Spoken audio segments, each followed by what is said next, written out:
Welcome to Poker Fraud Alert Radio. This is part 2 of the show, which aired on August 9th, 2025. It was split up in the archives because the whole thing's pretty long. So you kind of get 2 shows out of it, as I do many times. This is being posted after part 1, so part 1 is already there. If you missed it, haven't found it yet, you can go find it wherever you get the show. And this is part 2 of that same show. I'm going to repeat the intro of only the topics that are going to be on this part 2, and then we will get right to it. Enjoy. Then we have a big story that broke pretty recently. Former NBA player Gilbert Arenas busted for running an illegal raked home poker game. It even had hookers in it.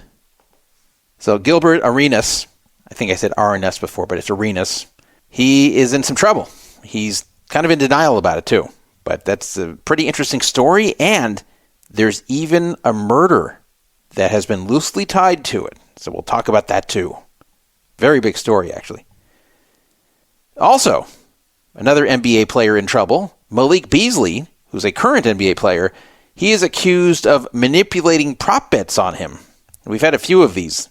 So I'll talk about that as well. Totally different from the Arena situation. Then another person in trouble, but he's not a basketball player. Do you remember Pepe from Hustler Casino Live? His real name is Elvis Bersai Lopez-Ambrosio. Well, he won't be on Hustler Casino Live again because he is wanted by the feds for human trafficking. Pretty nasty stuff, so I'll tell you all about him and the crimes he's accused of, and I even have some inside information on how Hustler handled it at the time when they found out.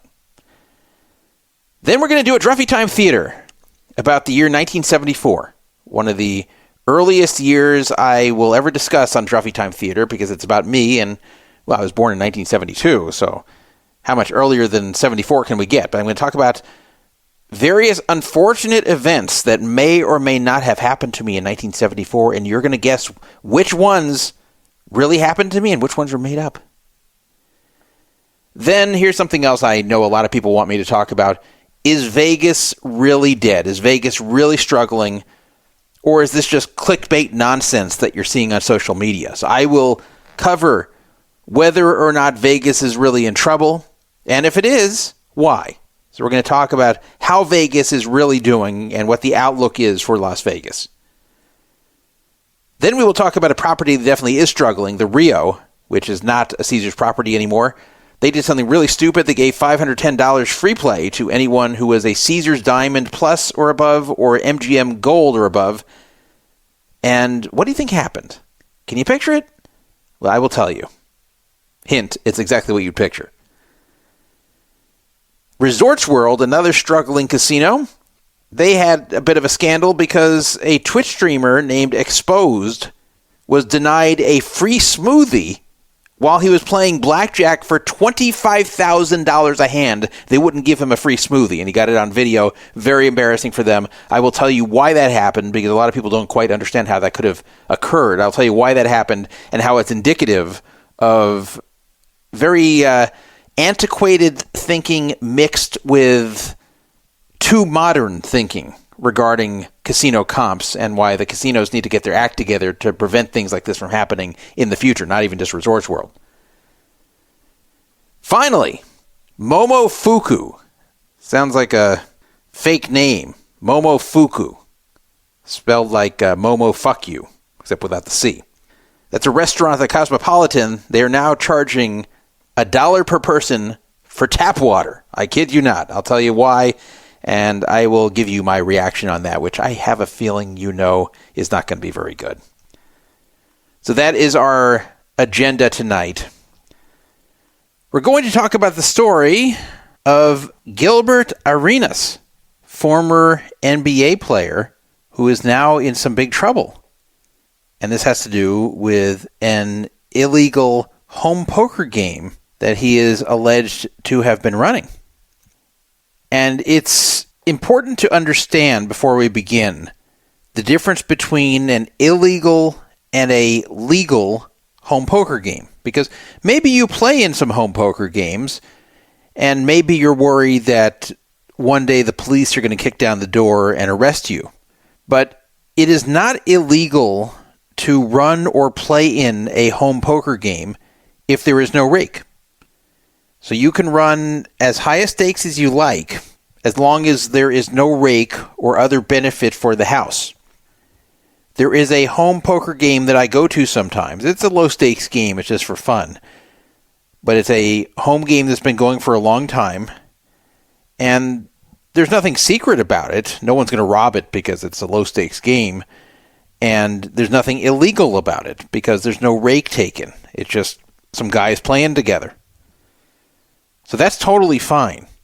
But what's not allowed is running any kind of poker game where there's a rake, a time charge, or any other sort of game to where the venue running it or the organizers running it get something for it. Then it becomes illegal. So there's a number of home poker games, illegal home poker games that run in Southern California. Even though there are very large card rooms in Southern California, such as Commerce, The Bike, Hollywood Park, and then some medium-sized card rooms like Hawaiian Gardens and Hustler. Despite the presence of all these card rooms in the LA area, there is still a thriving illegal home game scene. And what a lot of these games have in common is a few factors. Number one, they tend to be either middle or high stakes. Number two, they are raked. Number three, the rake is pretty high. Number four, you have to be invited to them. They're not publicized, but you have to be invited. And they have security that lets you in, provided you're on the list. And then, finally, a lot of these games have pretty young women working there who are not just there to give massages, let's just say that. These girls are there to have sex with or give oral sex to the men in the game, for an additional fee, of course. And the way this usually works is the girls that work these games will take guys to a back room if they want to go there and either blow them or have sex with them, whatever it is. They will negotiate the rate with a guy, and then they will give a percentage of what they earn that night to the house. I'm talking about the girls, before they leave. So it really is like a pimping situation. But a lot of the girls who work these games prefer this over a traditional prostitution or escorting setup because they don't have to be alone with strange guys who hire them. So there's no danger in doing this because no guy is going to kill these girls in the back room when they're having sex with them at a poker game.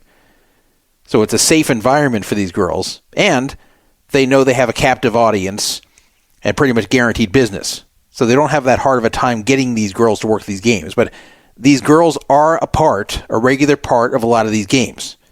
And some of you may not know that. I've been aware of these games for a long time, dating back to the 2000s. I've been invited to a number of them. I have turned them all down except for one, and that was back in like 2007. And when I saw how high the rake was, I got up and left pretty quickly. It was like a 5-10 no-limit game, and the rake was like up to $25 in the pot, and that was just insane. So I said, that's a big nope, and I left. That one I don't think had any girls that would go with you to the back, but most of them these days do, especially the high-stakes ones. Anyway, Gilbert Arenas made a lot of money in his time in the NBA. You wouldn't think he would get involved in running this sort of thing. I mean, you could see him playing these games, but you couldn't see him running one, right? Well, maybe that's incorrect, because it appears he did run one. The feds have busted Gilbert Arenas, claiming that he, along with some Israeli mob figures, ran a high-stakes underground poker game in Encino, California. Encino is in the San Fernando Valley. It's a mostly upscale suburb of Los Angeles and of the Valley. And you've probably seen it referred to in certain movies, such as The Karate Kid. And, of course, the movie Encino Man was a lot about Encino. So you've probably heard of Encino, even if you've never been to L.A.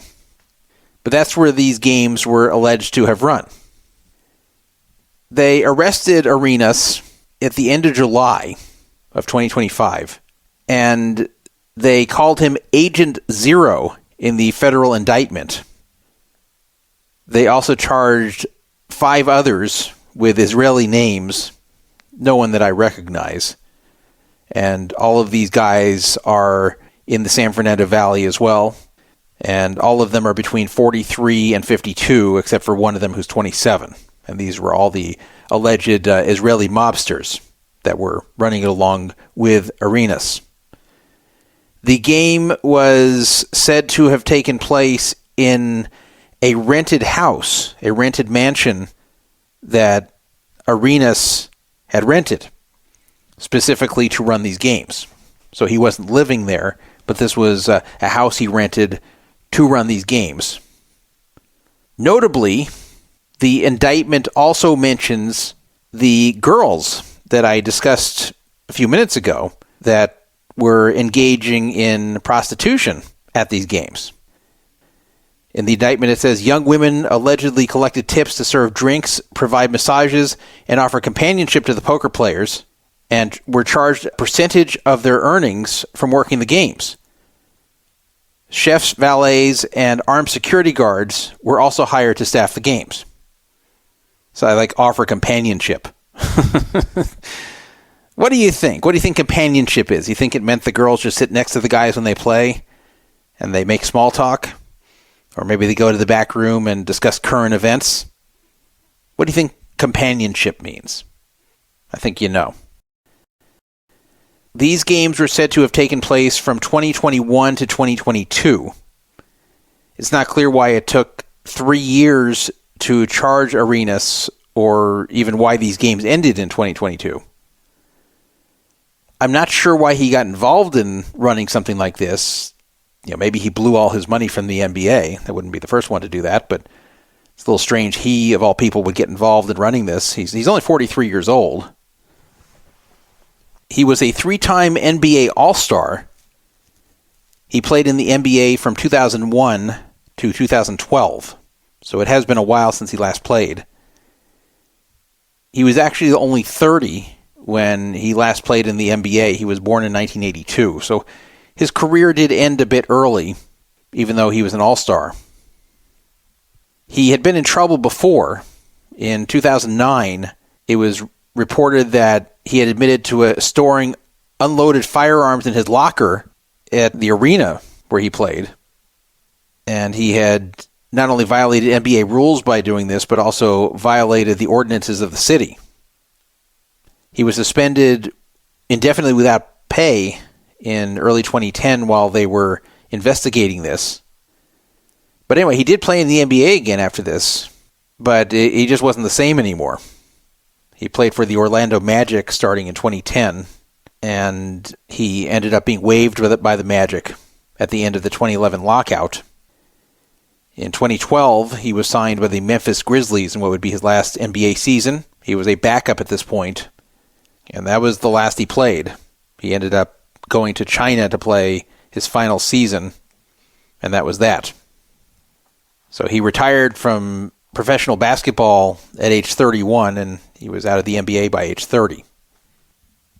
He also made a weird admission at one point that he kept dealer plates on his vehicle and was able to get away with running 60 red lights despite the cameras taking picture of his vehicle doing so. It's a weird thing to brag about.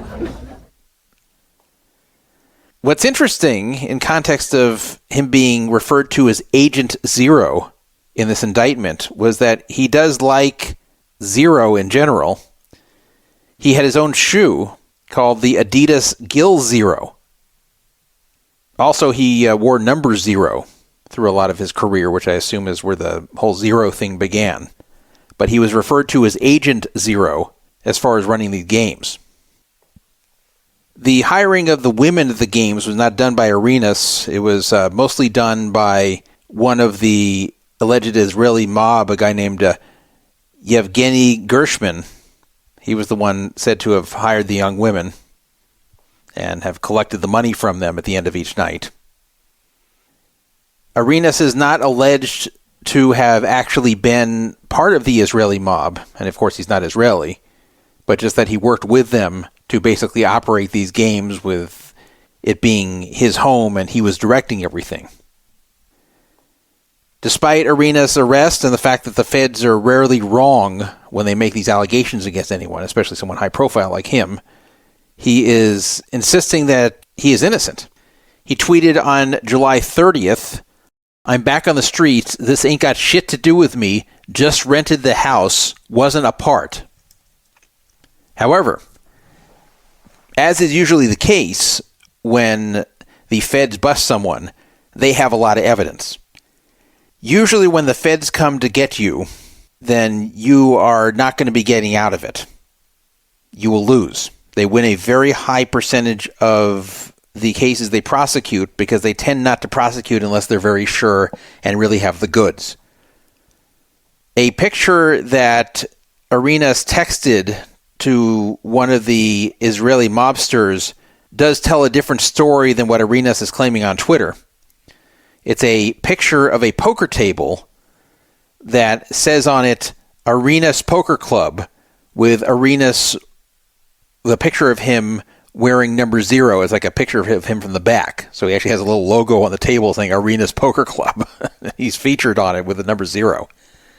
So yeah, I'd say that's pretty strong. If you have nothing to do with it, you just rented the house to some mobsters who did it on their own, you had no idea. It doesn't typically say Arenas Poker Club on it. And just in case you think maybe the mobsters just used his name to promote the game and he really was just renting the house to them, this was a picture that he sent to one of the mobsters. This wasn't something they did behind his back. He sent this picture and they got this. So that's going to be hard for him to claim in court that he didn't know what was going on and he wasn't running the game when the tables actually say Arenas Poker Club with a drawing of him on there. And he's texting this to people to brag. So I have a feeling that he's going to be in some trouble here. If he's smart, he'll take a plea deal of some kind. Now, how much of a sentence could he be facing? Well, it's not great, but it's not terrible. Each defendant would face a maximum of 5 years in federal prison. But that's a maximum. Arenas, given that he doesn't have that much of a history, I mean, for a high-profile person, he kind of does, but like he's not a major criminal or anything, he would probably get much less than that. So if he pled guilty, he probably wouldn't do that much time, I'm guessing. He'd probably pay some fine and probably do a little bit of time, and that would be that. He'd have a record, of course, but that would be that. So I don't know how these Israeli guys are going to end up pleading. These arrests just came down at the end of July.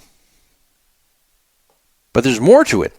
There is more to this situation than just Gilbert Arenas running an illegal high-stakes poker game with hookers. And by the way, these go on, as I said, all around LA. There's tons of these games. This is not just exclusive to him. But there's another twist to this that's very weird. There was a murder back in 2021 of a woman named Heidi Plank. And it is now loosely connected to this Arenas bust. And they're still looking into how closely connected it really is, or if it's connected at all. So Heidi Plank was 39, and she disappeared in 2021, as I said. She was never found, but she was declared legally dead. It was assumed that she didn't just leave. There was too much evidence that something happened to her, and since she hasn't reappeared, it is assumed she's dead, and I think it's very likely she is. So she is legally dead, and this is considered a murder.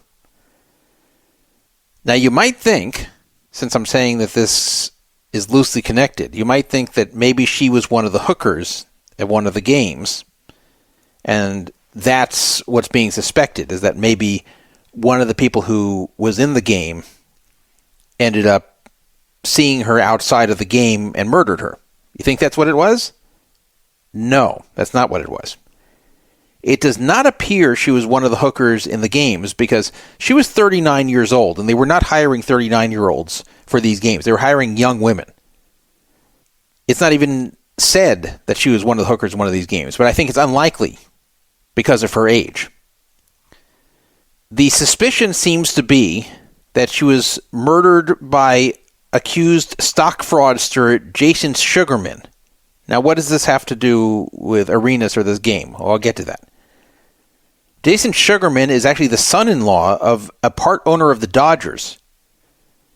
The Dodgers part owner is named Peter Gruber, and his daughter is married to Sugarman.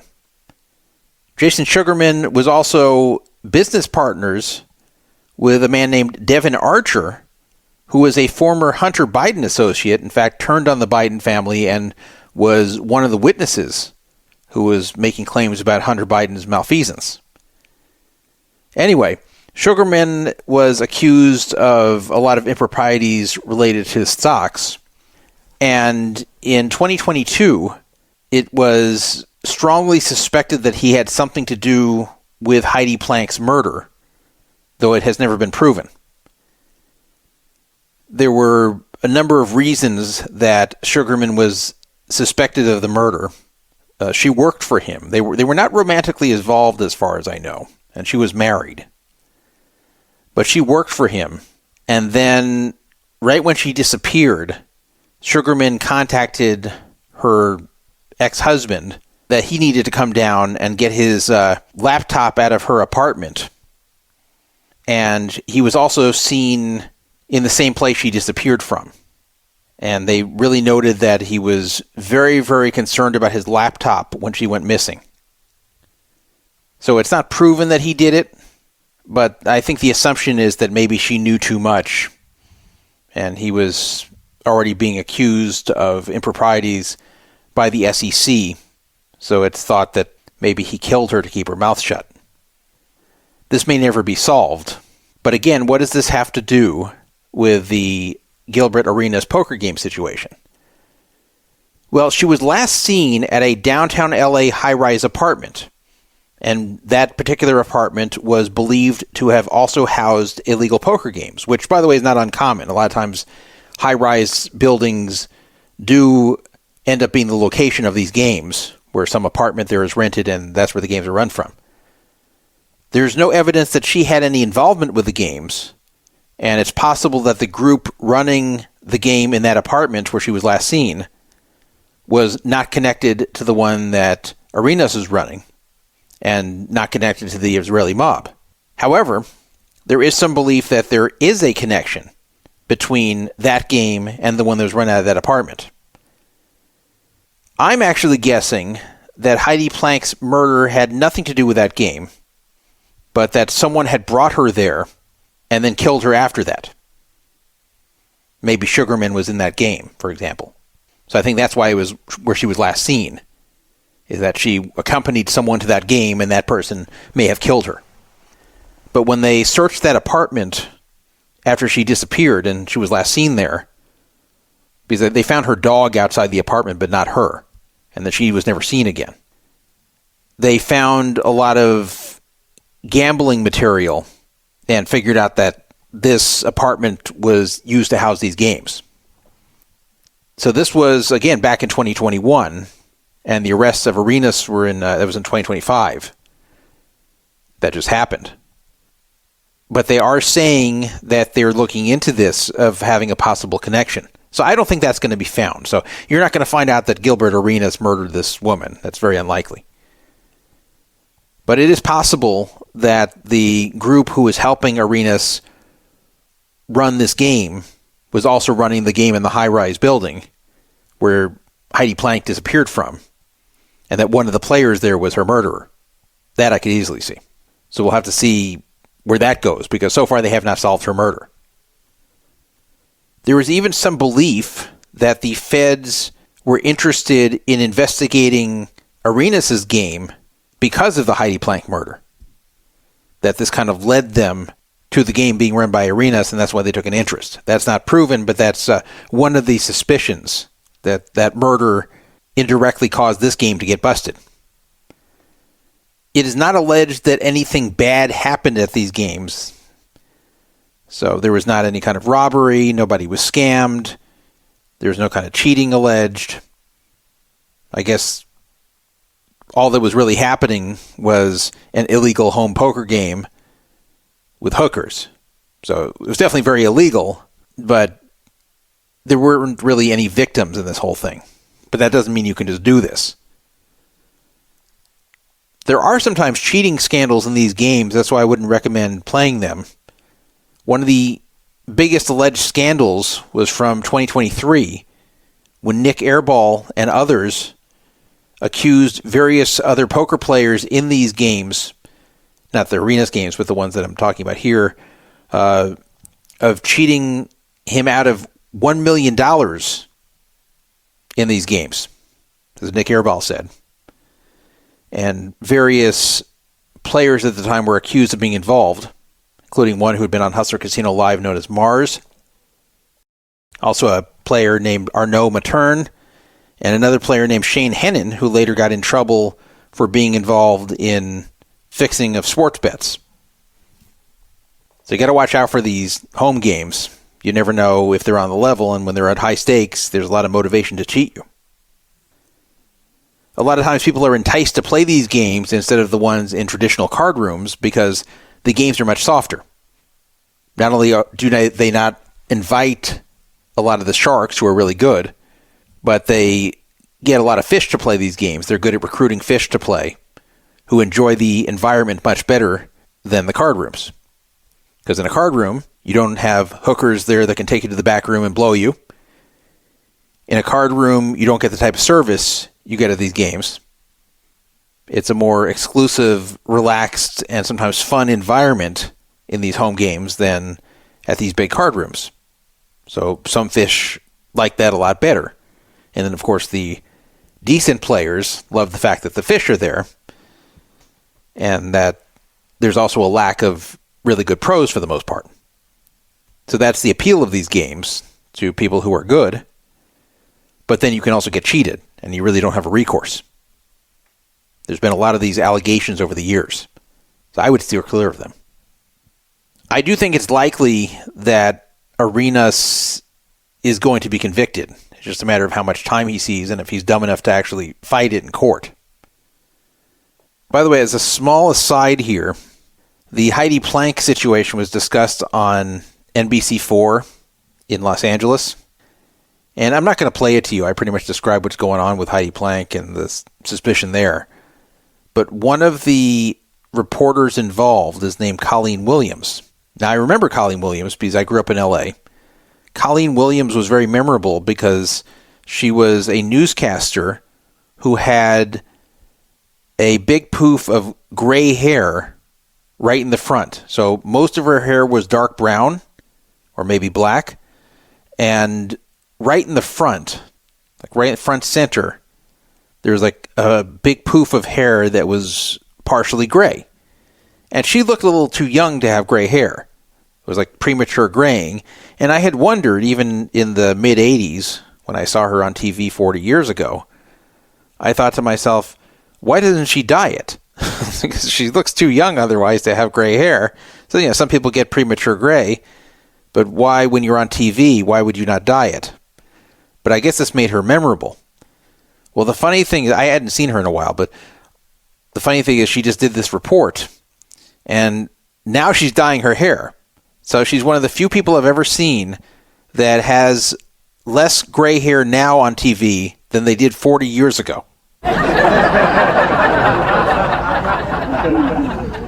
Like, seriously, can you think of one person who's on TV that 40 years ago had more gray hair than now? So that jumped out at me. I'm like, wait, where'd her gray hair go? So I think she has some kind of genetic condition where you get that little poof of gray hair in the front. And she probably decided to finally dye it now, which is kind of weird. Like, why would you not dye it when you're young? And then when you're actually old and it's okay to have a gray hair, then you're dyeing your whole head of hair. That's kind of strange. I actually briefly dated someone back in the mid-'90s. She was 4 years older than me. She was in her late 20s. And she had that same thing going on. And that girl was very proud of it. And I didn't want to be mean, but I found it very unattractive. I didn't want to date someone with gray hair when I was like 24 years old. Now it's a different story because I'm old myself. But back when I'm like 24, it just felt weird walking around with a girl with gray hair in the front. It wasn't like all gray. It was like a little section of gray right in the front. But it just looked strange to me. Like, I don't think that looks good when you're young to have gray hair, male or female. So 100% like if I had that when I was in my 20s, I would have been very aggressive with dyeing it. Today, I have some gray hair. I don't have all gray. In fact, I have more dark brown hair than I do gray. But, if you see me today, you'll notice some gray for sure. And in my beard. And I don't dye anything. I've never dyed my hair. But if my hair had this color when I was 25 or 30, for sure I would have done something. So I didn't understand why Colleen Williams didn't do something about it. But maybe that's on purpose so she'd be memorable. I mean, I probably wouldn't remember her nearly as well if it wasn't for the gray hair from the mid-'80s. So why didn't she keep it? Like, now it's fine to have gray hair because she's 40 years older. Okay, I'm sorry I got into this whole tangent about Colleen Williams and her gray hair. It just jumped out at me as I'm watching the report. I'm like, wait a minute, that's Colleen Williams. Where'd the gray hair go? Wait, she's 40 years older. How does she not have gray hair now? It's like her hair aged backwards. It bothered me. Okay, so I'm sorry. I have a feeling he's going to get some relatively short sentence, and maybe his lawyer will finally talk him into pleading guilty. The tweet was very dumb. Like, you don't tweet something like that when you're accused of running an illegal home poker game. Especially because he knows he's guilty. He knows they have the goods on him. And he's not even accused of something that terrible. So, it's not like he's being accused of rape or murder or even assault. He's accused of running a poker game and taking a rake and providing hookers. Okay, kind of victimless. It's not the greatest look, but it's not terrible. So just say nothing. Why would you say, I'm back on the streets, this ain't got shit to do with me, just rented the house, wasn't a part? Why? It's going to come back to bite him later. So maybe his lawyer will talk some sense into him. Pretty sure if he had nothing to do with it, he wouldn't have had a table made up saying Arenas Poker Club with a picture of him. We'll keep an eye on what happens with that. So moving on, we're going to talk about another NBA player who's in some hot water, but this time it's a current NBA player, not a former one. This is about Malik Beasley, who is accused of manipulating props. Now, if this sounds familiar, that's because Jontay Porter was also accused of this, except Jontay Porter was not as major of a player as Malik Beasley. So this is actually a bigger story than Jontay Porter, and when I mentioned Shane Hennon earlier, he was the one who was involved in that. They were talking about a professional poker player being involved. That was him. Malik Beasley, I don't know if this has anything to do with the Jontay Porter case. They are very similar. But Beasley is accused of cooperating with unnamed third parties to manipulate the lines on his stats.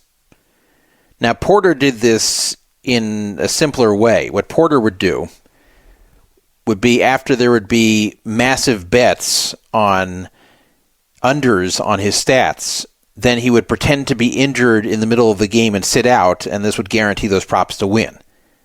It was a very stupid scheme because, one, it's obvious, and two, the only way to make any kind of real money doing this is to bet way more than typically would be bet on these props, because this isn't like betting on the results of a major game. There you can get a lot of money down and not get a lot of suspicion on you.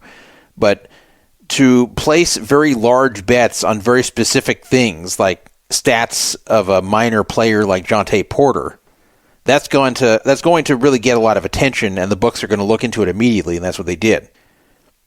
So in Beasley's case, on January 31st, 2024, the line on Beasley's rebounds was under 2.5 rebounds. and it was bet heavily until the line moved to minus 250. Now, that's a very, very big line move from plus 120, which is underdog, meaning you get 120 if you bet 100. So you make more than even money if it wins, to minus 250, which means you'd have to bet 250 just to win 100. That's a tremendous difference. Usually you don't see lines move like this, but at props they can move fast because props don't have very heavy action. So when the books see a lot of bets on one side, they will keep moving the line, especially if they think someone knows something or someone's better at figuring out the line than they are. So they'll keep moving it to prevent too much action on the side that they think they're going to lose. So it got it bet heavily starting at plus 120, and the line moved all the way down to minus 250. Well, then Beasley had 6 rebounds, and it made that bet lose. So you may think, well, what's the problem with that? If this was manipulated, the one manipulating it lost because they put all this money as under 2.5 rebounds, and he got 6, so that bet lost. Well, the suspicion is that this was actually a form of line manipulation. So the belief is that money was placed to force the line abruptly down from plus 120 to minus 250, and then more money was bet on the other side, a lot more than what had made it move in the first place, was bet on the overside, and those people got something around plus 200, which is a lot better than plus 120. Basically, you're winning 2-1 with plus 200. And they got assurance from Beasley that he would try very hard to get at least 3 rebounds. So, of course, it's harder to guarantee an over compared to an under. It's not like Porter, who just sat out and said he's hurt. Here, in order to make it win, Beasley would have to get more rebounds than what the sports books had lined that was likely he would get. But if you try specifically to get a lot of rebounds, if that's the most important thing compared to winning the game or otherwise playing in the right fashion, if your whole focus is just to get rebounds, you can do it. It's easier to get rebounds if that's your entire focus out there, is to just get rebounds. So that's what's suspected there. This is the one game that was cited, but there could be others. Again, unlike Porter, Beasley is a much higher profile player. He was on the verge this year of signing a $42 million contract with the Detroit Pistons. And now that's been put on hold. So the NBA is not going right now. And it's going to be starting up again very soon. And he was going to be signing an off-season contract for $42 million. Not for 1 year, but $42 million contract. And now the Pistons are like, well, wait a minute. Maybe we're not going to do this after all. So the Pistons are waiting to see what happens with this investigation. This is only a probe right now. Beasley has not been arrested yet, but he definitely is a subject of a federal gambling probe that was sparked from the action, at least on that one particular game on January 31st, but it might be more than that. Interestingly enough, the journalist who broke the story about Malik Beasley, and this was at the end of June, was David Purdom. David Purdom was the one who covered me on ESPN regarding my situation with the BetMGM bank thefts in 2022. And David's coverage of it on ESPN was the major turning point which forced the companies to act. So props to David for that. Props to him for covering this story. And I really appreciated it. It helped me personally. It helped me get paid very fast from Global Payments, the payment processor who caused this whole thing. Otherwise, who knows how long that would have taken. But once this made ESPN, they actually had a emergency Saturday meeting of the management for Global Payments about how this is going to kill their stock now that there's an ESPN article about this. And, I was trying to warn them. I kept calling them, telling them what was going on, but they were not listening to me. They were dismissing me. So I brought it to David Purdom, and he published it, and I was featured in the article. You can go read it. If you Google it, you can easily find it. And that put an end to the problem. So he's pretty good, David Purdom. He has his finger on the pulse of a lot of this type of stuff. Anyway, someone posted a clip of a game from February 2021. This is when the Minnesota Timberwolves were an 8.5-point underdog, and they were losing by 9. And the Minnesota plus 8.5 bet covered. And people thought that was interesting. that Beasley put so much effort into running all the way across the court with 5 seconds left and scoring, rather than just holding the ball at that point when you're down 9 and have no chance of coming back. It was also noted this was a day after he was sentenced to jail for pointing a rifle at a family member, and he got a suspension there. So there's some thinking that maybe he was also involved in manipulating gambling lines and that his life was basically in a spiral. It was also pointed out that he scored 7 points in the final minute of that game, that he really seemed to be putting a lot of effort to make the Timberwolves cover, and they did. Now, this could just be a coincidence, but it also could not be. However, I will say, possibly in his defense, he may have just been stat padding there, which is fine. Stat padding just means where you're just trying to score to raise your numbers so your stats look better for future contracts or whatever, even if it's meaningless in the game at that point. So there's nothing illegal about stat padding, as long as you're not doing it to manipulate gambling lines. If you're just trying to make your numbers look better, then you can. Your coach may not like it, but there's nothing illegal about it. I will say that this would have been more significant, the one I'm talking about right now with the Timberwolves game in 2021, that would have been more significant if he were on the team that was leading and then change the betting outcome that way, because etiquette in the NBA says that if you're way ahead and the game's pretty much over, that if you have the final possession, you just hold the ball. It's considered very bad etiquette in basketball. Like if you're up by 9 with 10 seconds left, it's considered very bad etiquette to then try to score and be up 11. At that point, there's no way the other team can come back. So you're just supposed to hold the ball and be a good sport. If you're on the losing side, sometimes those players do try to take a final shot, because then it's not bad etiquette because you're on the losing end. So in this case, since his team was down 9 with 5 seconds left, maybe he just wanted 2 more points on his stat line. So this still needs to be looked at, but perhaps it's already been looked at and there's nothing that proves it. People posted some other suspicious clips, nothing that's for sure, but I have to say it's suspicious. My preliminary guess is that he was guilty here, but that he thought he could get away with it because, unlike the stupid thing Porter did, he felt this was going to be hard to detect because he was pushing himself to make overs, not unders.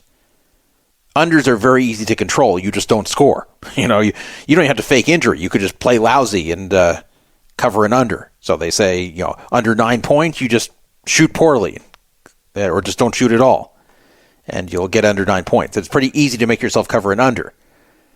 To cover an over, you actually have to outperform what the sportsbook thinks you're going to do. Now, again, if personal stats are all that matter to you because you're trying to rig gambling lines, well, then, yes, you can score more than you otherwise would if you're just ignoring the rest of the team and ignoring whether you're helping your team win. But still, it's not super easy to make overs cover if you're the player trying to rig it. So he probably realized that. He probably realized, look, I could see if I'm rigging unders, it can become very obvious. But even if there's heavy action on me and my stats, and there's a lot of action on these props that normally don't get such action, they're not going to be able to tie it to me because I'm scoring more than the bookmakers say I can. So I have a perfect excuse. I just played better than people expected. Why wouldn't I try to always do my best?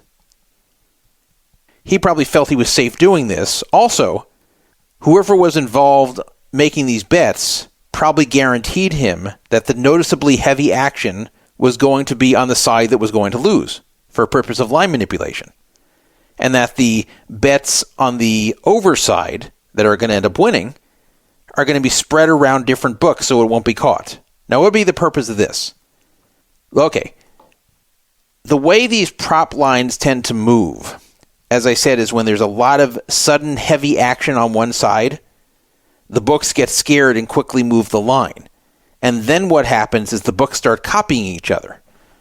So the books are always looking at what the other books are doing. And if they notice one book is really, really changing the line on a particular prop, they may change it as well, thinking that the book that's changing it must know something. There must be heavy action on one side, so even if it's not their book, if any book is getting heavy action on something that normally wouldn't expect it to have heavy action, then they should probably move the line because the line they probably have set is incorrect. That's what the other books will usually do. So probably what was said, if this was true, if this was really happening and Beasley was manipulating the stats in order to make these bets cover, they may have told him, okay, what we're going to do is we're going to bet the under very heavily initially on one book to make them really notice the action coming in, make them move the line, and then when the line moves in a very extreme fashion, then once we notice all the other books have caught up and moved the line also, then we're going to spread that action around all those other books. So there's not going to be heavy betting on the side that wins, only the side that loses. So even if someone suspects this, then you could say, look, number one, I covered it. I made over, not under, and the heavy action lost.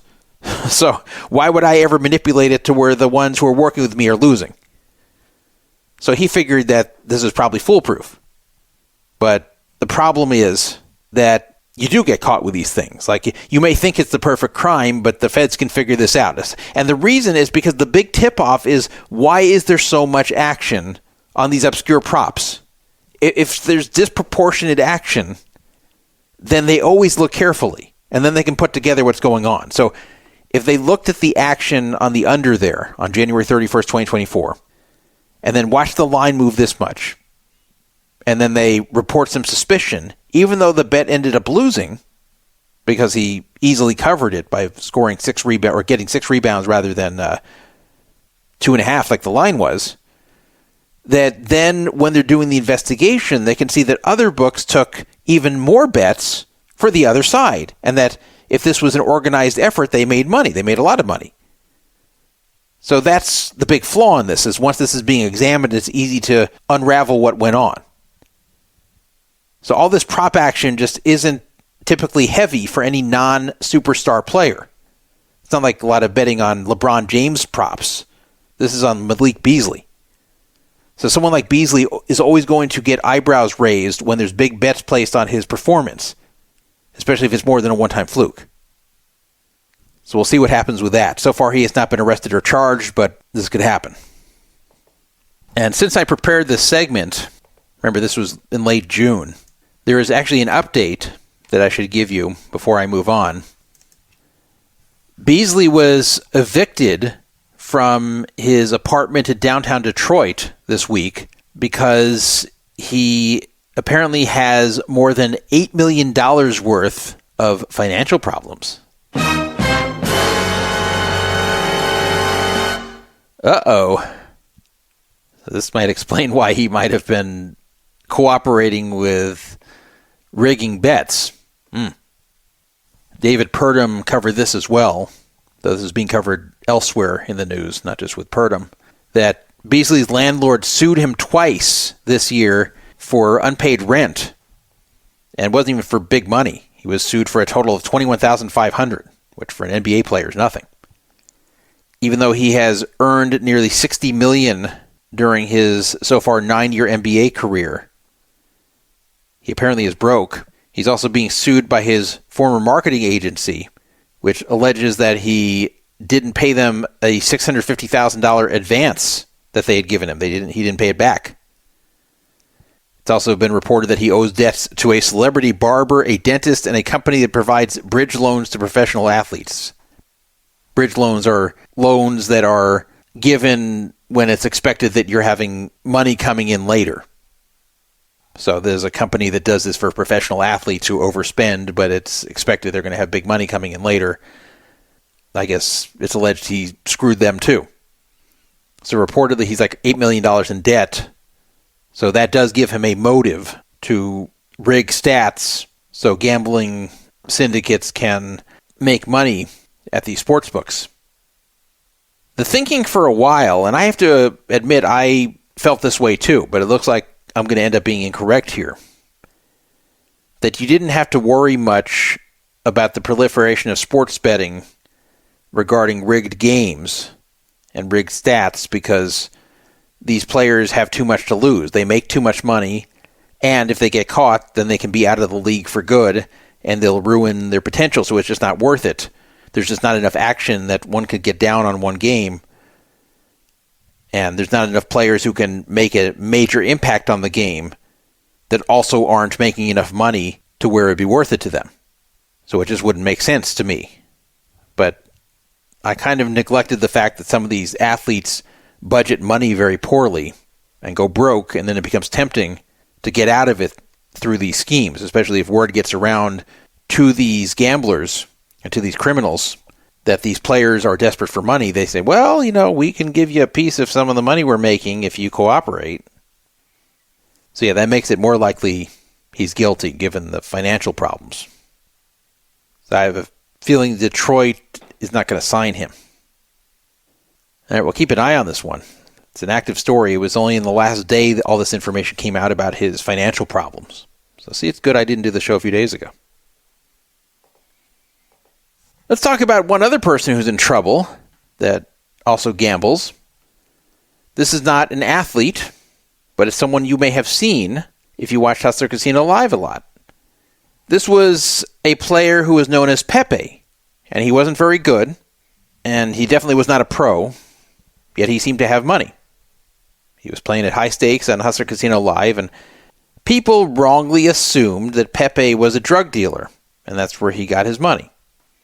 So I guess the good news is that Pepe was not a drug dealer. The bad news is that he was worse. Pepe is alleged to have been a human trafficker. This story is actually a year old, but amazingly, nobody picked it up. I picked it up in late July, and I was pretty shocked to see that it had been about exactly a year since this was reported by the DOJ. But nobody had connected it to the Pepe that we'd been seeing on Hustler Casino Live, so I put it out there on Twitter back when I had an account in good standing. So from justice.gov, said today, U.S. Attorney Alexander Ubales announced the unsealing of an indictment returned by a federal grand jury on July 17, 2024. Again, the today they're referring to was last year. This is reading you something that's more than a year old. Charging 8 members of the leadership and middle management of the Lopez Human Smuggling Organization, a transnational criminal organization operating in Guatemala, Mexico, and the United States. Law enforcement officials effected the arrest of 2 alleged members of the Lopez Human Smuggling Organization in California and Florida in a coordinated multi-state enforcement operation.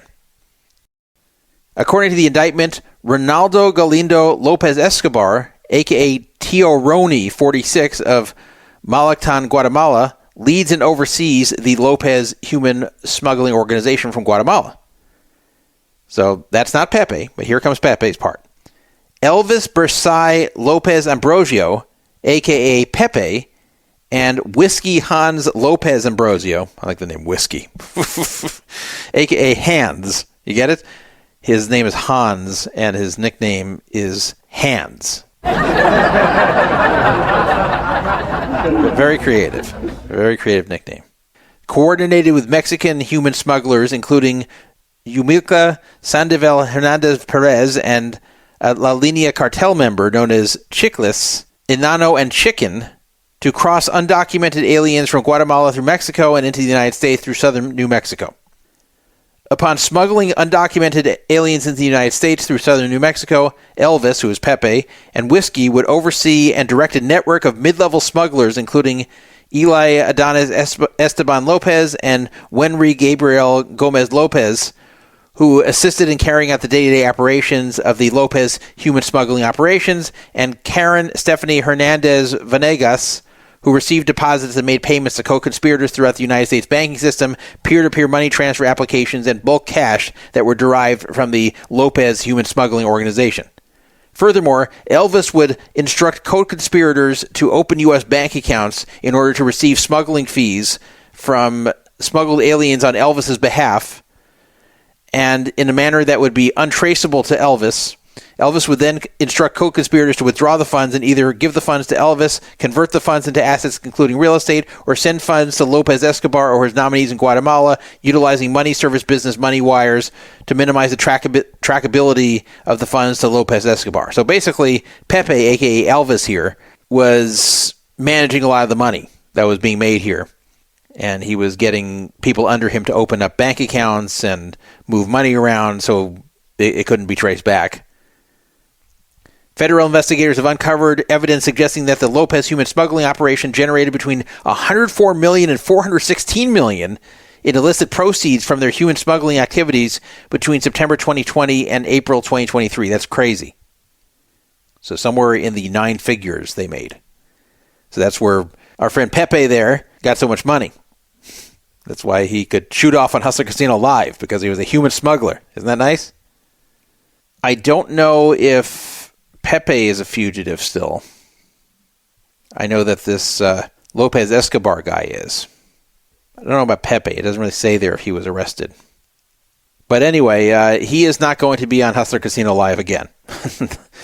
He disappeared from the show, and that's why. Now, here's a question. Do you think Hustler Casino Live was aware of this? Well, I'm guessing no. I'm guessing they didn't know his source of funds. Now, it's actually on the casino, Hustler itself, which is different than Hustler Casino Live. It's on the Hustler itself to do a source of funds investigation on anybody who's buying in very large amounts of money to play in the casino. So they could get in trouble, possibly, for some Know Your Customer, KYC-related issues connected to this. Now, I'm guessing that's not going to happen because it seems like the feds were primarily concerned about the trafficking and not so much about the way the money was being used. And it appears that Hustler was cooperative. Hustler Casino Live cannot be in trouble for anything provided they didn't know and wouldn't have good reason to know the truth about Pepe's source of funds. Now, if they did know and then they let him play anyway, then they could be in trouble. But I don't think that's likely. I think they just heard this Pepe guy is rich and likes to play poker, and they knew he was probably a fish, so they thought he'd be good for the game. That's what I think. But I'll tell you something else that I have heard, because I have some inside information. I heard from an anonymous source who has a source within Hustler, semi-reliable source. Can't say this 100%, but I think I believe it. That the feds contacted Hustler Casino at some point and told them about this and then asked them some questions about Pepe and his buy-ins and other things that they may have noticed about him. And at that point, Hustler banned Pepe from not just the show, but from the entire casino. So as soon as they got contact from the feds, they cooperated and banned him, and quietly did so. They didn't announce, hey, everybody, he's not on the show again because he's under investigation by the feds. And they knew about this indictment that followed shortly thereafter, but they kept quiet about it because why would they tell people about this? Because it makes them look bad. So they just kind of quietly got rid of him. So what do I believe? Do I think that Hustler or Hustler Casino Live knew what Pepe was up to and just were happy to have him there because he was a fish and had a lot of money? No, I don't think they knew. I think it was one of these things like don't ask, don't tell. They probably thought he was a drug dealer, but they're probably like, okay, you know what? This guy, he's not a good player. He comes in with a lot of money. He shoots off. People like watching him. Okay, you know what? Let's not ask too many questions. The guy probably deals drugs, whatever. We're not getting involved. Let's let him play. That's what I am guessing their attitude was. That's not what I was told. I was just told that they were contacted by the feds. They cooperated with the feds, and then they banned him. That's what I was told by a source who knows another source within Hustler. But I believe it. It's not totally verified, but I believe it. That is not reported anywhere, and you will probably not ever see it reported anywhere. But this was information I was given. Because people come to me and tell me things. So as soon as I reported this out there on Twitter, then someone came to me and said, oh yeah, I knew about this, and told me more details. So if you were a fan of Pepe's, you won't be seeing Pepe playing poker anymore, because it may be in a prison poker game for cigarettes. Maybe you can come watch him play there. But I don't know if he's been caught, but he definitely won't be on streamed poker. If Pepe is lucky, he got out of the country before the hammer came down. Some people have said this is indicative of how scummy Hustler Casino Live is. They keep having these criminals. There's been a number of criminals who've played on this show that have later been exposed to be pretty bad guys. To that, I say that's not really fair. The reason I don't think it's fair is because if you have played high stakes or even middle high stakes in public card rooms, like Commerce or whatever, you have played against criminals also. I've played against guys that I'm pretty sure got the money through drug dealing or something else. I'm talking about in the public casino. Now, it's not my business. I don't care. If they're going to shoot off their drug money, then I'm happy to take it. It's better than them keeping it, right? I'd rather have it. I'm not doing anything illegal. And it's not up to me to figure this out. It's on the casino to figure this out, but if the casino didn't try to figure it out or let it slip by or whatever it is, that's not my problem as a player. You can say maybe Hustler Casino Live and Hustler itself should have better due diligence and better know your customer procedures, and maybe I'd agree with you. But see, they're trying to put these interesting games together and get action players and not just have it a bunch of pros who hardly play any hands. If you start asking too many questions of those you invite to the game who are willing to shoot off there where they got the money, they're going to be scared away. So it's kind of a balancing act. They have to be careful that they don't bring in criminals, knowingly bring in people who have an illegal source of funds and can get Hustler in trouble. But at the same time, if they get overly aggressive with asking about source of funds, these people may say, screw it, I don't want to reveal this much about my business or whatever I'm doing, so fuck it, I'm not going to play. So I can understand the position that Ryan Feldman's in when he's organizing these games, that he can't get too intrusive if he wants these people to show up. So if you think about it, I think if you're in his shoes and trying to get lineups together in these games, and you need fish there, you need action players, you need guys who are not pros.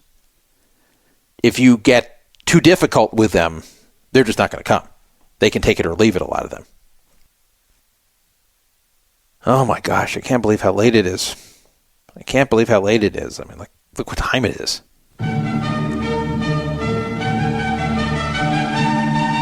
Is this supposed to be my cue? Oh, I see. This is all you use me for. So you don't even give me warning. You just start it up. You just go, oh, Colonel Fabersham, you're just right here. You can just break right into it. You're supposed to introduce, I don't know what you're going to do with this segment here. Could you once use me for something else? Instead of a voiceover for this old television program which you've adopted for your own.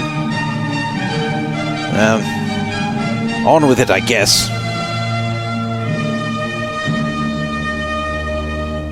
Yes, it's time for Druffytime Theater.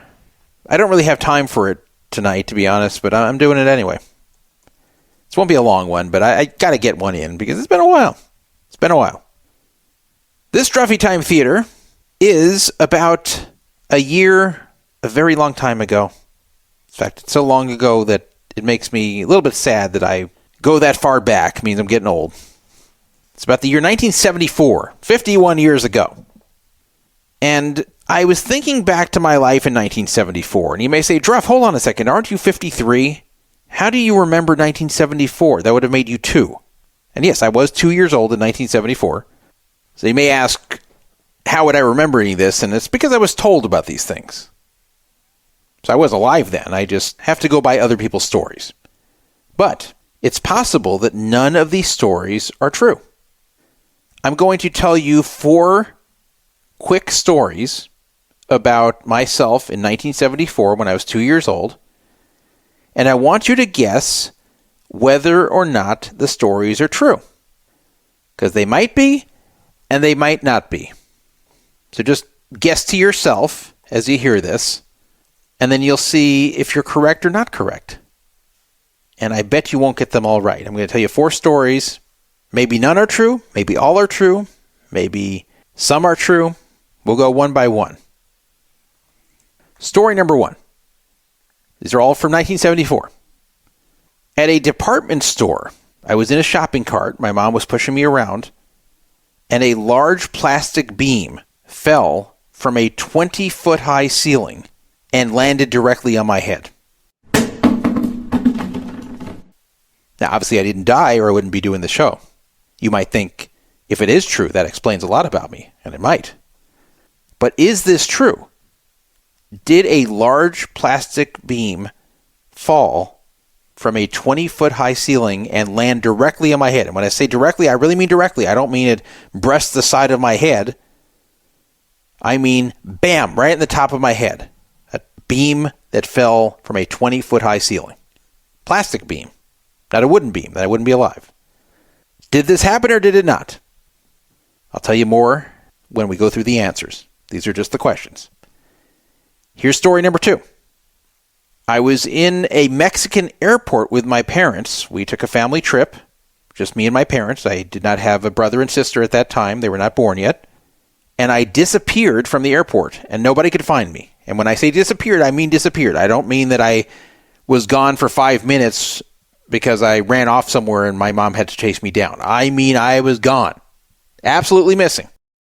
Now, again, if this were true, obviously I was found at some point, or you wouldn't be hearing this show, or I'd be speaking Spanish.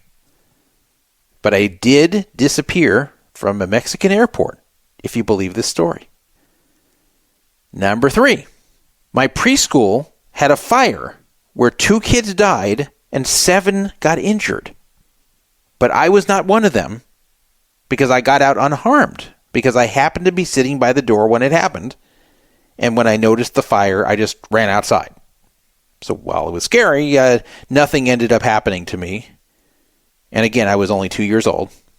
So is this true? Finally, story number 4. Let's do another preschool story. The same preschool. The one that may or may not have had a fire that killed 2 people. My preschool left me on the curb of a major busy street with zero supervision for 15 minutes. Just left there right on the curb and cars are zooming by. And a little 2-year-old just standing there with no one watching him. No adults, no one watching. And I was left there on purpose. I didn't run off over there. I was left there on purpose, alone, on a busy street, right on the curb, for 15 minutes. These all supposedly took place in 1974. Now, before we go through the answers, I'm going to say a few things. Number 1, there's no trick here. So it's not that these things happened, but it was a different year. It's not that they have some kind of catch to them where technically they happened, but it's different than what you'd be picturing. These are either totally true, and they happened in 1974, or they're completely made up. There's nothing in between. Not like they happened a different year, not like they're partially true. They're either completely made up off the top of my head, or they really happened exactly as stated. And it's possible that absolutely none are true, and it's also possible that all 4 are. It's possible that some are and some aren't. So let's go through them one by one. You have any ideas yet whether it's true or not? If you're listening live, you can text me at 775-372-8355. I'd love to say type it in chat, but we don't have a working chat room at the moment. Let's go through number 1. Did a plastic beam, a large plastic beam, fall from a 20-foot high ceiling and land directly on my head? Answer to that? Yes, that is correct. It happened. A large plastic beam really did fall from a 20-foot high ceiling and land directly on my head. Now, how did I survive that? How do I not have brain damage? Well, maybe I do, but how am I here talking to you and seemingly coherent over 50 years later? Well, some people say that I'm hard-headed, and there may be some validity to that because the beam fell, it hit the top of my head, and it cracked in half.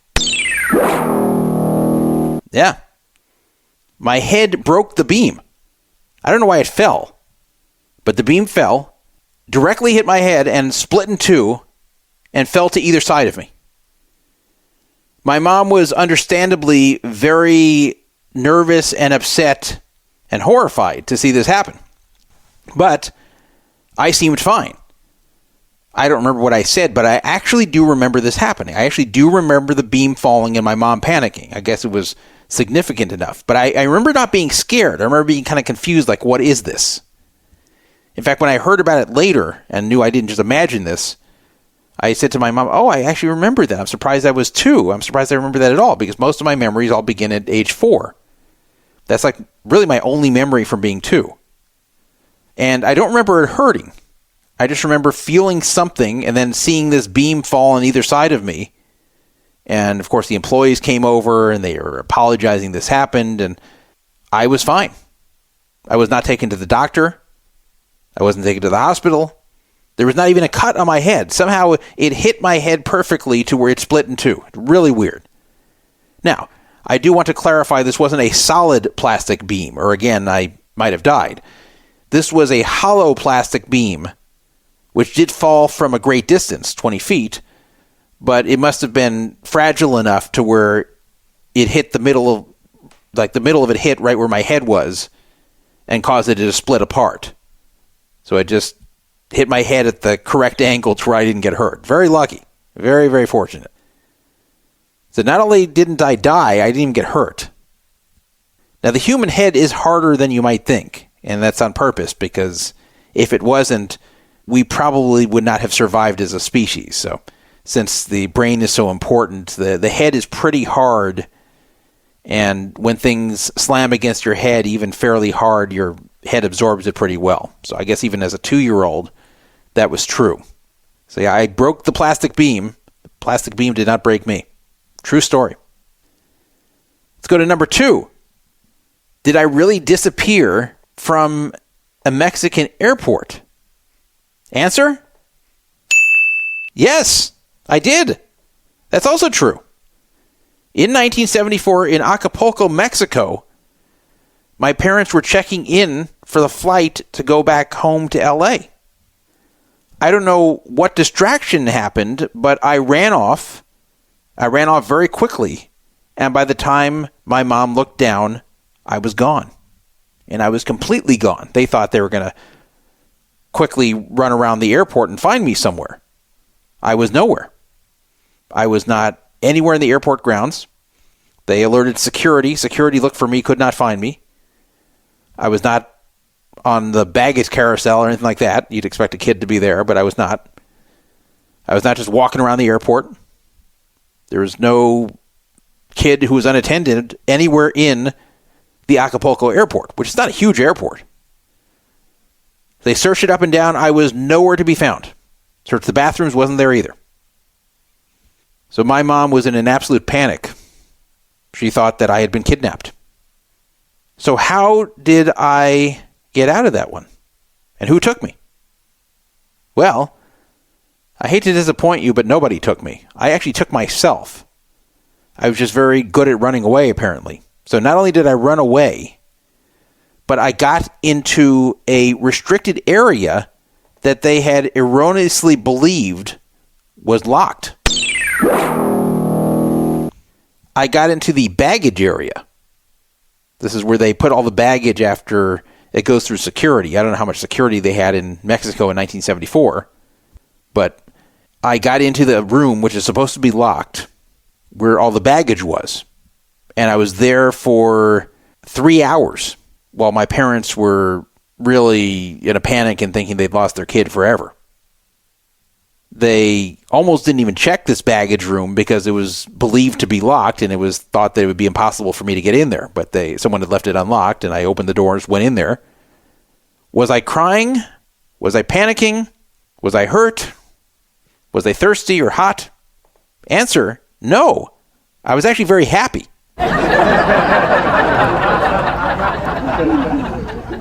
I was happy because I had all that luggage that I could open up and play with. So I was playing with the luggage. Probably messed with people's stuff, but I was just playing with the luggage in there and thought there was so much to do in that room. It was very fun. I didn't worry about the fact that I hadn't seen my parents in 3 hours or that I was in a strange place. I don't know if the room was light or dark. I don't remember any of this, but I was told about it. But I was told that I was very happy and that not only were my parents relieved, but they were also happy to see that I was in a good mood. It doesn't surprise me that I wasn't upset. You know, some kids will totally panic if their parents are away from them for even a minute. The reason that doesn't surprise me that I wasn't panicking, was just enjoying what I was doing there, was that I was never that kid who went into a fit when I was away from my parents. When my parents would drop me off at preschool, I did not cry. Like, I didn't have to go through the period where I'm getting used to it of my parents dropping me off. I just like, okay, well, I'm being dropped off here. Okay, like, that's fine. And my brother and sister, they actually had a period where they had to get used to it. They did cry when they were dropped off, as most kids do. I actually did not. I actually just kind of accepted it as that's the way life goes, and I wasn't even like bothered by it. It's just like, okay, well, my parents are bringing me here. I guess this is where I'm supposed to be, and that's like how I saw it, even as a 2-year-old. So I didn't feel like I had to always be around my parents to feel safe. It wasn't that I didn't care about them or didn't love them. I did, but it was just that I didn't feel like being away from them was a huge deal. I guess I was mature for my age in that way. So when I found this room with the luggage and went in there and was playing with it, I was just happy I found something interesting. I wasn't worried about being away from my parents. So happy ending there, at least. I wasn't kidnapped by some weirdo in Mexico. I just found my way over to the luggage room and disappeared for 3 hours. Much worse for my parents than for me. Okay, let's go to number 3. Incident number 3. My preschool had a fire where 2 kids died and 7 got injured, but I got out unharmed because I was right by the door when it started, so I just ran outside. Did that happen? The first 2 happened. Did this one happen? No. Made up.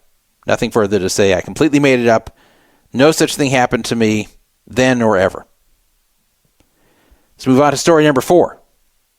My preschool left me on the curb of a major busy street with zero supervision for 15 minutes. Now, I already besmirched the name of that preschool by making up the fire story. Did I make a second story up to make them look bad when they were innocent? Well, it's ding, yes, it happened, not ding like I'm making up stories. Well, I did make up the first story. No, this one's true. This preschool actually left me on the curb when the day was over. Now, it wasn't just me. It was other kids, too. But I guess my mom was a little bit late getting me and just assumed that the preschool would be holding the kids. She wasn't like super late, but by the time she got there, I was just standing by myself on the curb, and she couldn't believe it. A 2-year-old standing on the curb of a very busy street. Fortunately, I had not wandered into the street. So she grabbed me and then went into the preschool and said, "What the hell is this? Why would you leave him out there on this busy street?" And they were so stupid over there. They're saying, "What? The day's over. We left him outside for you to pick him up. It's not our problem that you were late." And she couldn't believe it. She could not believe that they just kicked the kids loose and leave them on the curb and hope the parents show up in time. So needless to say, I didn't go back to that preschool. She pulled me out immediately, and she was very angry. I don't know what became of that preschool, but it's probably good I was not there any further. But they really believed they were in the right. They really believed that just when the day's over, you just leave the kids on the curb and the parents come pick them up. And if the parents aren't there, the kids can just stand on the curb, even at age 2. They won't walk out into a busy street, right? Kids don't do that. Idiots. You may think maybe in the 70s this was okay. You know, a lot of dangerous things happened in the 70s that would never go over today. But no, even in 1974, this was outrageous. That was pretty bad. So nothing happened to me, but something could have. For about 15 minutes, I was out there on that curb on a major busy street, but fortunately I just stood there, and I did not decide to go into the street. And, of course, when a 2-year-old wanders into the street, it's hard for drivers to see them. It's not like me now walking into the street where they can easily see me because I'm over 6 feet tall. As a 2-year-old, it would have been very easy to get hit. So I'm very glad I decided to stay on that curb and not go anywhere. So that was my 1974. That was the year that was, where 3 of these things happened, and 1 of them did not. I hope you enjoyed the segment. Okay, now here's something that has been requested of me to talk about. And this is something that you're seeing a lot of discussion regarding this subject on social media. And you might be wondering what the truth is, because you've probably seen both sides of this discussion, and you're like, okay, well, what is the actual truth? What's the real story? And that is about Las Vegas and whether Las Vegas is dead. Is Las Vegas a ghost town? Is it dying? You've probably read the reports about hotel visits down by 13% in July compared to last year, and gambling revenue down, blah, blah, blah. Reports from people that they're on the Strip at 10 p.m. and looking down the street, and there's hardly anyone there, and it's never been like this before, and Vegas is dead. Vegas is not coming back. It's going to be a ghost town soon. You've probably seen that. You've probably seen the counter reports from people who are claiming it's super busy.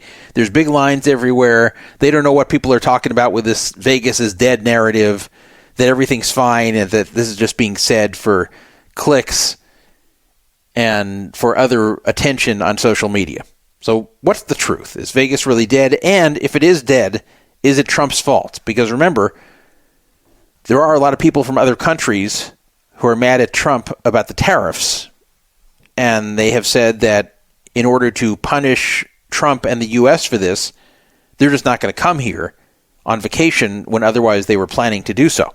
So are there a lot of people staying home from other countries that would have otherwise come to Vegas? And is this causing Vegas to be dead? And you may also have the question in your mind, is perhaps Vegas dying because of all the nickel and diming and the expensive food and the lousy games that are being provided in the casino? Are the chickens finally coming home to roost? What's the real story about Vegas? Well, I will tell you. First of all, Vegas is not dead. If you go to Vegas, you're going to see roughly the same as you would for whatever time of year you're coming. Of course, there's deader times and more lively times, so if you go on New Year's, it's going to be jammed. If you go during any major holiday weekend, it's going to be jammed. If you go on just some random Wednesday when nothing else is really going on in town, when there's not some big event, then yeah, it's not going to be as crowded. But that's always been the case. It's always far more crowded on the weekends than the weekdays. It's not even close. You can see that reflected in the room rates, and not just this year, but any year. And there's also times that are historically busier and times that are historically less busy. So if you go to Vegas, you're not going to see some noticeable difference just from looking around. You may see some particular part of Vegas or some particular casino maybe isn't as busy as you remember last time, but you're not going to notice like, wow, the city's dead compared to a comparable day last year. But that doesn't mean that it hasn't lost visitors, because it has. They've admitted it has lost visitors. As I said, I believe the hotel occupancy was down by like 13% compared to last year in July. And that's a pretty big deal. That's a big difference between 2024 and 2025. So does that really mean that Las Vegas is on the way to obscurity? Well, not necessarily. I do believe the lack of international tourism compared to other years might be somewhat hurting Vegas. But it's not just that. Because most of the visitors to Vegas do not come from other countries. There's some, but most of the visitors come from the U.S., and a lot of them come from fairly close by. A lot of people that you'll find visiting Vegas are from L.A., San Diego, or Phoenix. Places that can drive there easily. Now, yes, you have a number of people that are flying in there from other parts of the country. But international visitorship is not a major part of the numbers of people coming to Vegas. Now, there are some international visitors who are high rollers and spend a lot of money, but I'm talking about just sheer numbers of people coming through. Maybe some of that is a backlash to Trump and his tariffs. I'm not going to deny that. But some of it probably isn't, and part of it might be that it's both. And when I say both, what's the other part of it? If Trump's part of it, then what's the non-Trump part? Well, Vegas has been squeezing out every dollar that they can from every tourist for quite some time now. And I have a feeling people are getting sick of it. There's a lot of different ways they're doing it. They're charging for parking when they didn't used to. The resort fees, even though, yeah, they would just be rolled into their main hotel rate, if they weren't being charged. So they may not be making it more expensive, but it's something that's irritating when people see that the price is such and such, and then they see, oh, I've got to add $56 to that. It's just something that's an irritant. The food is very expensive, even at the so-called cheap cafes. They're still quite expensive. You just can't have a cheap meal if you're staying on the Las Vegas Strip, and that is really bothering people, especially those that were used to Vegas having a lot of really great food deals. There were loss leaders. Those are pretty much gone now. If you want to see a show, those are very marked up and expensive. Basically anything you do, you buy drinks, those are really marked up and expensive. The gambling, they have made the odds so much worse in pretty much every form of gambling within Vegas, with only a few exceptions. And yeah, a lot of people don't understand that the odds are worse. A lot of people don't know the difference between 6-5 blackjack and 3-2 blackjack, or a good video poker pay table versus a bad pay table. Or if they do, they don't really care. They're just chasing like jackpots and big wins. But even if you don't know the difference, that doesn't matter. What matters is the bottom line. And if people lose too rapidly, then they don't have as much fun. Then they don't feel the need to come back. There's a certain sweet spot with gambling, I'm talking on the casino's end, where people lose, but they don't lose so much where they don't feel like they had a chance. Ideally for a casino, players are going to consistently lose, but occasionally walk away with a win, and also during their trip sometimes be up a good deal before losing it all back. Because this gives people hope. This gives people the belief like, oh yeah, I can win if I just get a little bit luckier. Or, oh, if I just quit a little bit sooner, I could have walked away with a win. Or, oh, I do have a chance. Oh, maybe next time I'll get just as lucky, except I won't have the bad ending. And it makes people want to come back and try again. But if people just don't have any kind of memory of winning for any real period of time when they're gambling, if they just sit down and lose, or they win a little and then get clobbered after that, then they're not going to want to come back, especially if whatever they're playing eats their money super fast to where they can't afford to keep playing. So if someone brings $2,000 to gamble with, and then they lose it all in 1 hour, they're not going to feel very good about their Vegas trip. They'll feel a lot better if they lose that same $2,000, but they spend like 3 full days playing before it's gone. It's a big difference. So if you make the games too negative expectation, then what's going to happen is there's going to be too much losing too fast, and people are not going to want to come back. And between that and the expensive food, the expensive rooms, the hidden charges, the fees, just everything that starts to make Las Vegas kind of irritating and unpleasant, if you combine that with feeling like you don't have a chance with the gambling, even if you don't actively analyze this when you're done, you just don't have a feeling really you want to return. And I've had activities like that before in my life, not even just trips. I'm talking about just any activity where it's like, okay, while I'm doing it, but then if someone says, hey, would you like to do this again? I just don't really feel like I want to come back and do it. And then I've had other activities I've done where I just feel like, oh, when can I come back and do this again? Like poker. The first time I played live poker, I loved it. I broke even, but I loved it. I said, oh, I got to come back to this. I got to be back here like in a day or two. This was so fun. And here I still am, 25 years later. So when people have fun doing something, they want to come back and do it again. When it's just kind of a blah, mediocre experience and it's expensive, they just, even subconsciously, don't want to return. Now let's link this back to Trump. If they're mad at Trump and they're mad at the U.S. because of the tariffs, I'm talking about international people, Canada, UK, whatever, that otherwise would have come to Vegas, but then they don't. It's much easier to give up if you're really not enjoying it that much anyway. So yeah, some of these people may have come to Vegas despite all its problems if Trump hadn't done what he did, but if they were really loving their experience in Vegas, they wouldn't have stayed home because of Trump. Maybe some real diehard Trump haters would have, but most of them wouldn't have. Most of them would have grumbled about Trump and complained about him on social media or wherever, but then they would have still come to Vegas. But it's easy to stay home if you're not liking it that much anyway. It's like, let's say I'm going to a restaurant that's just very marginal whether I want to come back anyway. The food is mediocre, it's kind of expensive. I'm just not enjoying this place very much. Then I hear that the owner is anti-Semitic. I don't have proof of this, but I've just kind of, hearing this, that he doesn't like Jews. It's very easy to say, okay, I'm never coming back there, because I don't like it that much anyway. So the second I hear something bad about the owner like that, I go, okay, I'm not coming back. It's very easy to give up. But let's say I loved it. Let's say it was my favorite place to eat. The food was great, and it was a great value and a great deal, and the Jew wallet feels good every time I walk out of there. And then someone says, hey, that owner, he hates Jews. He makes anti-Semitic comments. I can't prove it, but I've heard this. Well, then it's a tough decision. Then I think, okay, well, I've got to verify this in some way. If I really find out he's a raging anti-Semite, I won't come back. But, I don't want to just do this on a rumor. It starts to get a lot tougher to just quit it based on that rumor because I like it so much.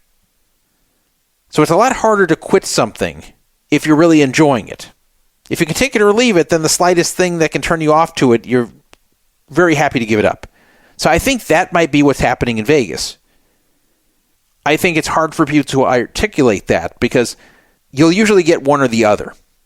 You'll get the international tourists saying, oh, I didn't come this year when I came last year because I don't like what Trump is doing. You may hear some of them saying that. You may have others saying, oh, I'm not coming because of the resort fees and the high food costs and the high room costs and I don't like all the nickel and diming and how shitty all the games are. You may get that answer too. So you can come up with two different conclusions and not realize that both can be true. Both can be intersecting to cause a conclusion that I'm just not going to come. So is this a crisis for Vegas? Let's say Vegas is just decreasing in visitorship and this is going to continue. I'm not saying it will, but let's say it is.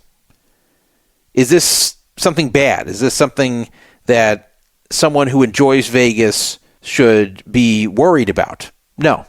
I actually think it's a good thing. So why would I think that? Why would I think it's good if Vegas struggles?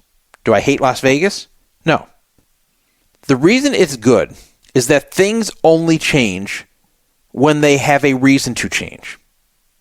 And the corporations that are running these casinos will have no desire to change anything if they're doing great. If they're filling up, if they're making bank, if people keep gambling in these terrible games despite them being rigged so badly against them. When I say rigged, I don't mean illegally rigged, but I mean the odds are so bad that they're going to lose almost every time. And people just keep coming back. And despite all the flaws, they ignore them and just keep returning, and blowing their money. These corporations won't change. They'll stay the course. They'll say, well, if it works, why should we fix it? The only way you see change is when a consequence is seen for the actions that are occurring. So the only way that we're going to see the nickel and diming end, and maybe the food prices come down at the restaurants, especially the casual cafe type restaurants, and the hidden fees disappearing, and Vegas becoming a better value, and where they lose the attitude like we're going to squeeze every dollar out of you possible. The only way we're going to see that is when they feel like they are suffering a consequence for the way that they have been treating the customer. It's the only way we're going to see a change. So we need some pain to be felt by these owners of these casinos so they can bring back some things the way they used to be. For example, I'm not saying this is happening, but let's say everybody realized how much 6-5 blackjack sucks. And everybody would walk up to the table and say, is this 6-5 or 3-2? And the dealer would say, oh, it's 6-5. And then the people would say, well, I'm not playing then because the odds in this game suck. Blackjack should be 3-2. It always was 3-2. I'm not playing the 6-5 shit.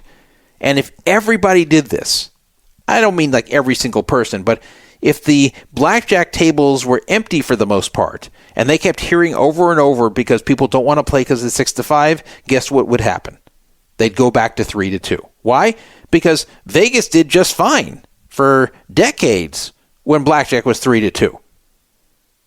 And then they invented 6-5, and they realized they could get away with it because most people are too stupid to think about the difference and how much that really affects them.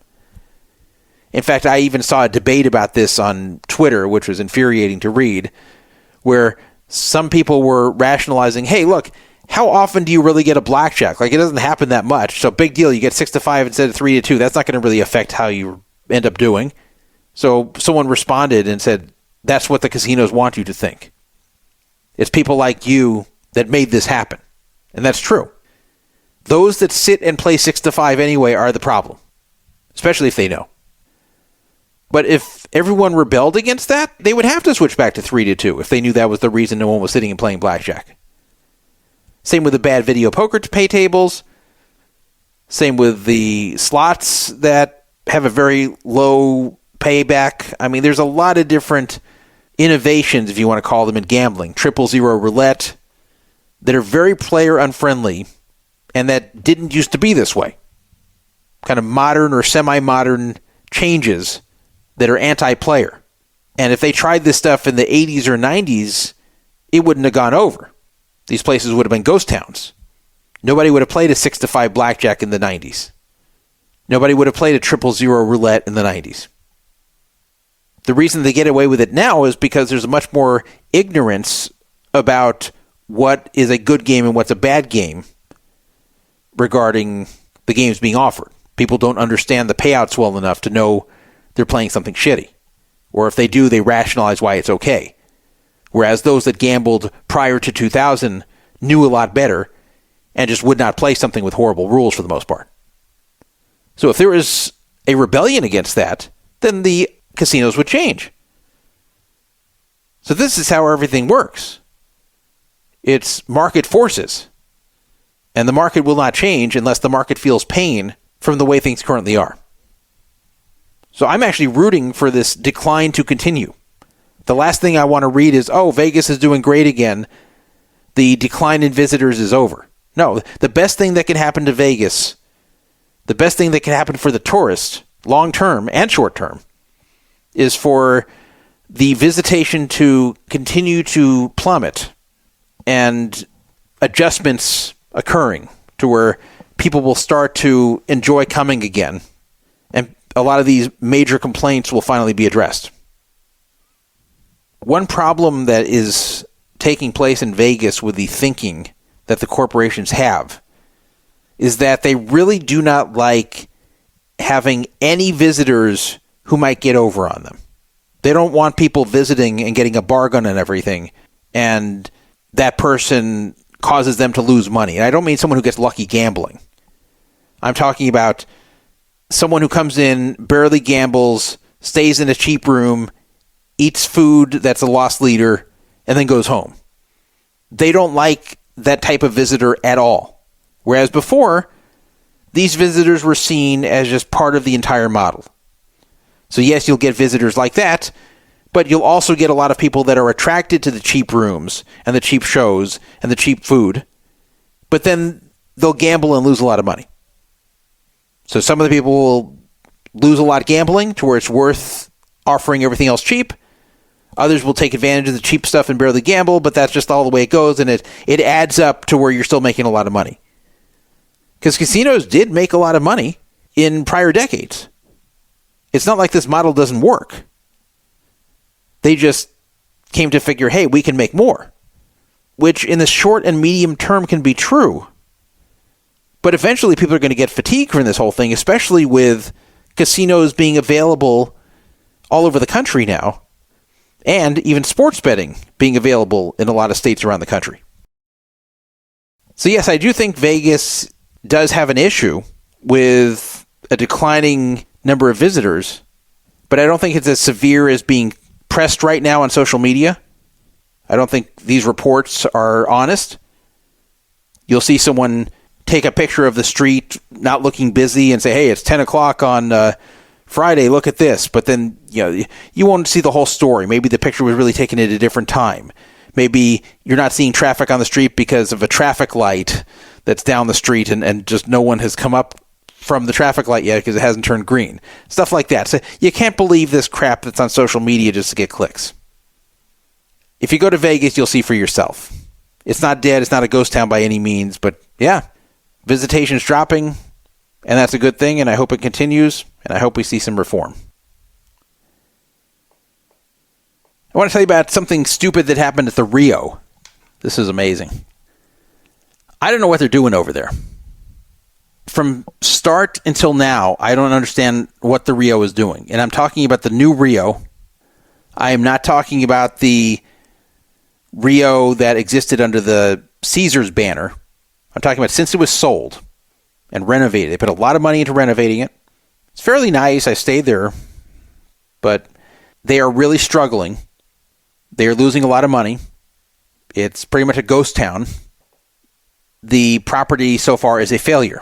They put a lot of money into it and just not a lot of people coming, and they're not getting the high-end or semi-high-end clientele they were hoping for. Just nothing's working out over there. They're also really bad at social media for some reason. Like, really bad. They even blocked me at one point. I was trying to help them out. I was trying to give them some advice, like free advice. And they actually blocked me. And then I discovered this like months later. And then one of the listeners to this show responded to something they were tweeting and said, "Hey, why did you block Todd Wittelis?" And they responded something like, "Well, we don't remember, but he's unblocked now, so moving on." Not even like, "We're sorry, we didn't realize he was trying to help us, we'll unblock him," or, "Sorry, we're not sure, we don't remember why we did it, but apologies to Todd, and we're unblocking him." Instead, it's like, "Well, we don't know why, but we just unblocked him now. Moving on." Like, almost like they're annoyed with him for bringing this up, this guy. So their social media has been bad too. But it goes far beyond that. The whole thing is mismanaged. Let me count the ways. There's a lot of ways it's mismanaged, and there's a lot of ways this entire project was ill-conceived. First of all, the Rio is known as a has-been. So why they kept the Rio name, I don't understand. When they did this big renovation, and since they're not bringing back the whole Mardi Gras theme that the Rio was known for during its heyday, why not just renovate it into a nice place and call it something different? Why keep the Rio? It's not like the Rio brings positive impressions into people's minds. It doesn't. It's seen as a rundown dump, and a lot of people don't even know it's been renovated. So why keep that name that people don't associate with positively? Number two, they spent way too much on this renovation, believing it's going to bring in high-end customers. There's a big problem in Vegas where every new place believes they're high-end, and every new place believes if they build it, high-end customers will come. Just make the place nice, and everyone will show up, even if your location sucks, even if you don't know what you're doing, and even if you're not doing what you need to do to attract new high-limit customers. You're just going to get them over there. They're just going to come because you renovated it nicely. That's not how it works, especially if your location is bad. So that's another big mistake, is you can't all be high-end places. If you're not there in a good location, you might want to consider catering to either locals or middle-end clientele or even lower-middle clientele. You do not want to just aim for the top because that's what you wish you could be. So there were mistakes right off the bat. Another one, and I've said this many times on this show, like Elvis used to say in the 1970s, when you're number two, you try harder. And I don't know why that lesson has not been learned by businesses in the past 50 years when Elvis learned it back in the 70s. You cannot be a newcomer. And a newcomer doesn't mean it's a ground-up property. Like any property that has changed theme, changed names, changed owners, whatever. They're trying to be something new. And they want to bring people in. They want to turn things around. When you do that, you have to give people a reason to come to your hotel casino. Your goal should not be to be equivalent to the ones that are doing well. Why? Because if you're equivalent to them, then people have no reason to leave the other place. They'll stay with what they're happy with. No one's going to give you a chance. So you have to be better. And you have to give things that the other places won't. You have to be more generous with comps. You have to provide better games. You have to provide other things that the other places will not do. So people come over and they go, "Oh, wow, the Aria doesn't do this. Oh, wow, the Bellagio doesn't do this. Oh, wow, Caesars doesn't do this. Okay, this is where I'm coming from now on." That's what you got to do. You can't just copy what the successful casinos are doing and expect that you will work out too. It doesn't work that way unless you already have a good location. If you don't have a good location, then you need to provide a reason for people to come all the way out there. Otherwise, they won't. Location is so big, and while you can't change your location, you have to make up for it in some way. It's like, let's say you notice that a guy is getting a lot of really hot girls to date him. And you look at him and go, yeah, this guy's a pretty good-looking guy. And then you go look at yourself in the mirror and go, I'm not that good-looking.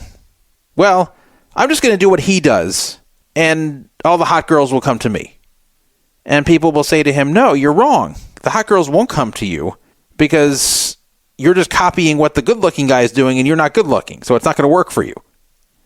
That's pretty much the case with these casinos with a bad location. They can't just copy the successful casinos and expect just everyone's going to come to them.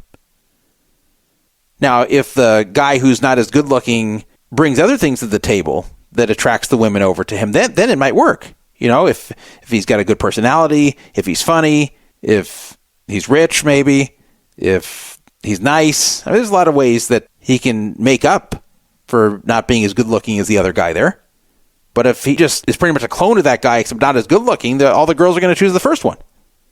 So it's the same thing with these hotel casinos. So the Rio didn't get that. So they made their loyalty program too much like the other casinos. They didn't offer games that were any different or any better than the other casinos. In some cases, they were worse. They didn't bring back the stuff from the original Rio that everyone liked and that was unique. So why would anyone come there? They don't. So Rio was struggling, to say the least, and everything they were trying wasn't working. And this is a total overcorrection like I've never seen before. I mean, I've seen overcorrections, but boy, this one was one for the books. Rio said, you know what our problem is? We're not attracting enough of the high-end gamblers. How do we get the high-stakes gamblers over here? How do we get them to cross the strip and come over here? How do we get them to come west? Give our property a chance. Well, we have a genius idea. What if we automatically give $510 free play to anyone who is a Diamond Plus at Caesars or MGM Gold or higher at either of these two programs and signs up for a new card? That'll get him over here, right? Well, yes. It did get them over there. But imagine that anybody who has Diamond Plus or higher at Caesars or MGM Gold or higher at MGM can just stroll in, get a new card at Rio, and they automatically get $510 free play. What do you think happens? You think they say, I'm sold now. This means the Rio's great. This is my new Vegas home. You think that's what they said? Or you think everyone said, thanks for the $510, assholes. Now, goodbye.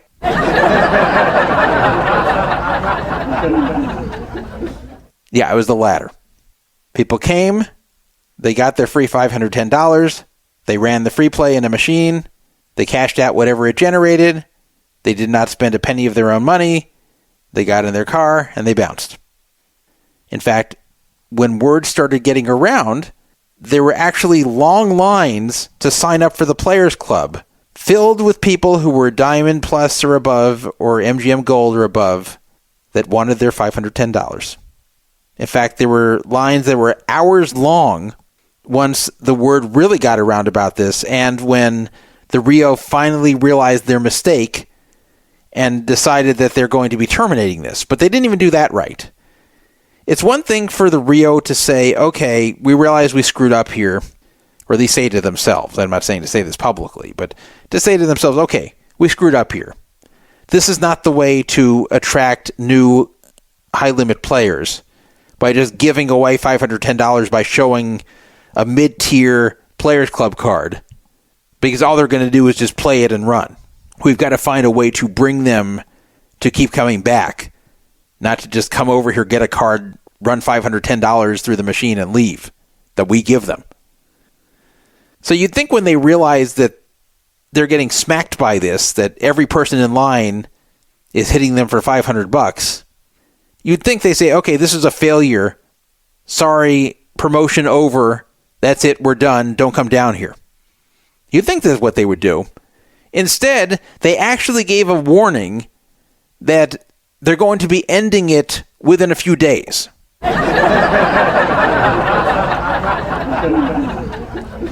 So what happened? People came down and they stood on long lines as their final chance to get their $500. Anyone who hadn't done it yet, the word got around Vegas real fast, including a lot of locals.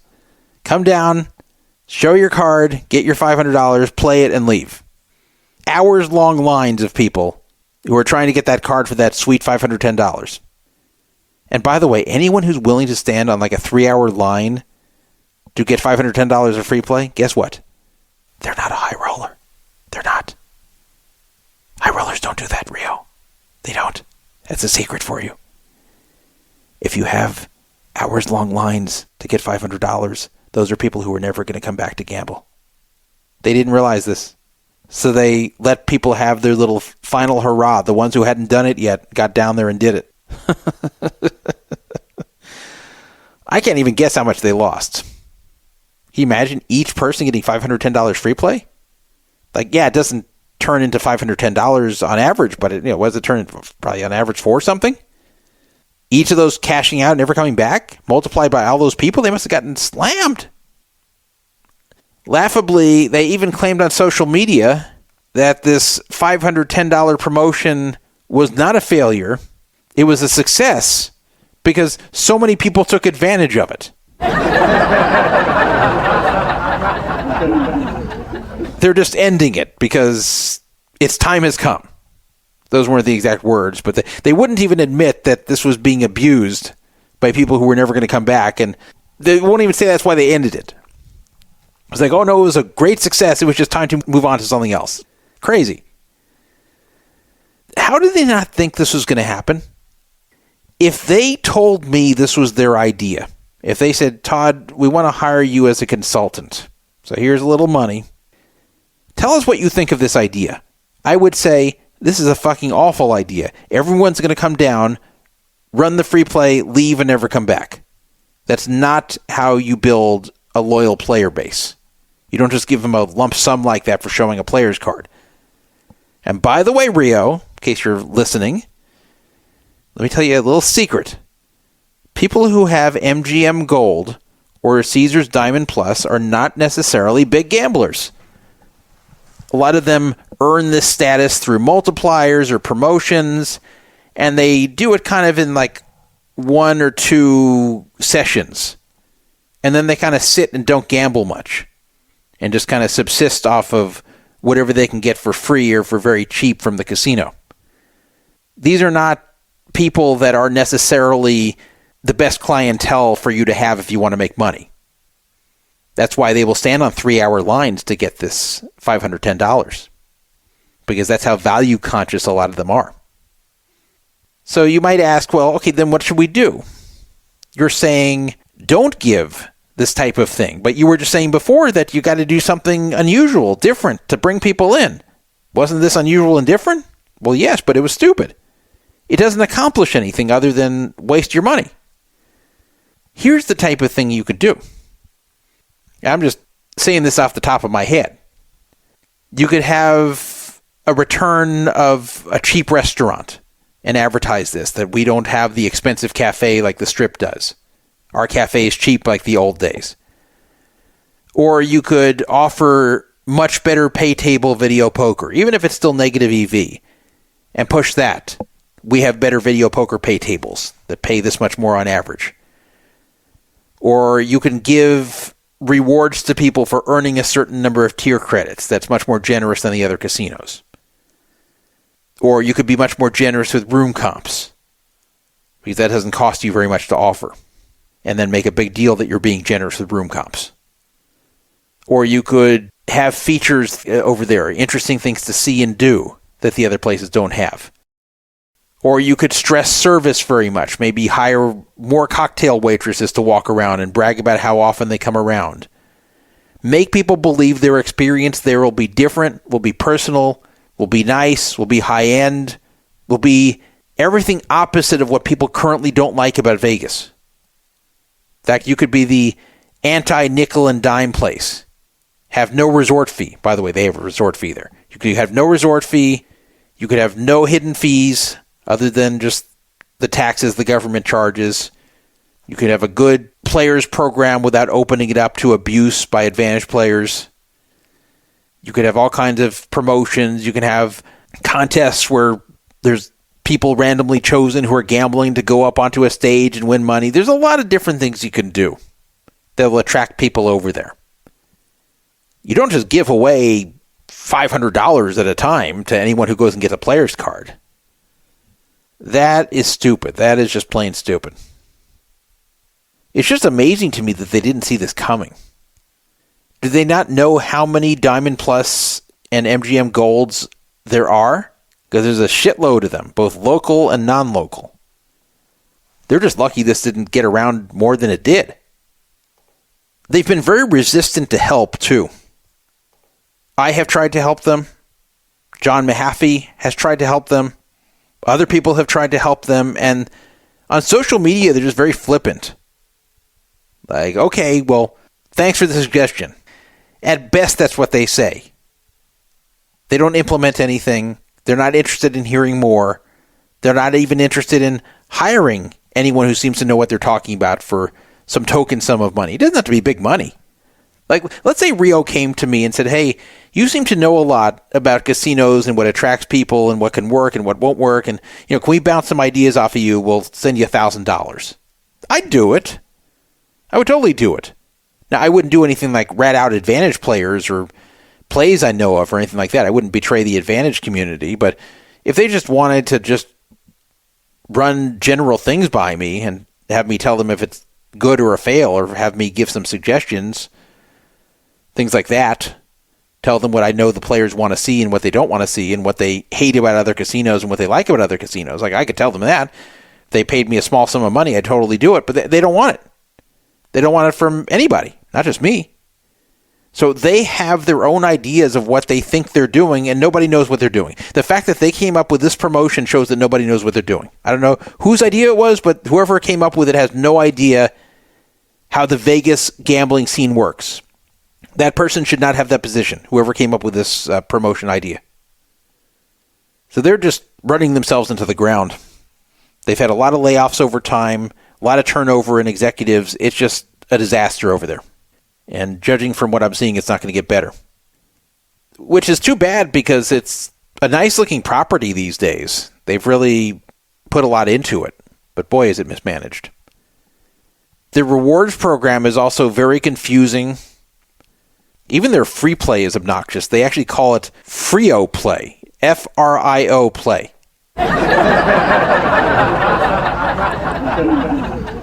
It's a stupid name.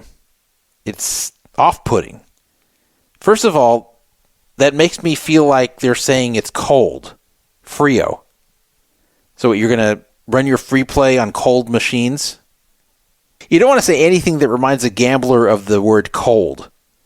It's just so stupid. But they can call it Frio Play because, it's free and it's Rio. It's Frio. Oh, it's so clever. They need a lot of help. Another casino that has been doing stupid things has been Resorts World.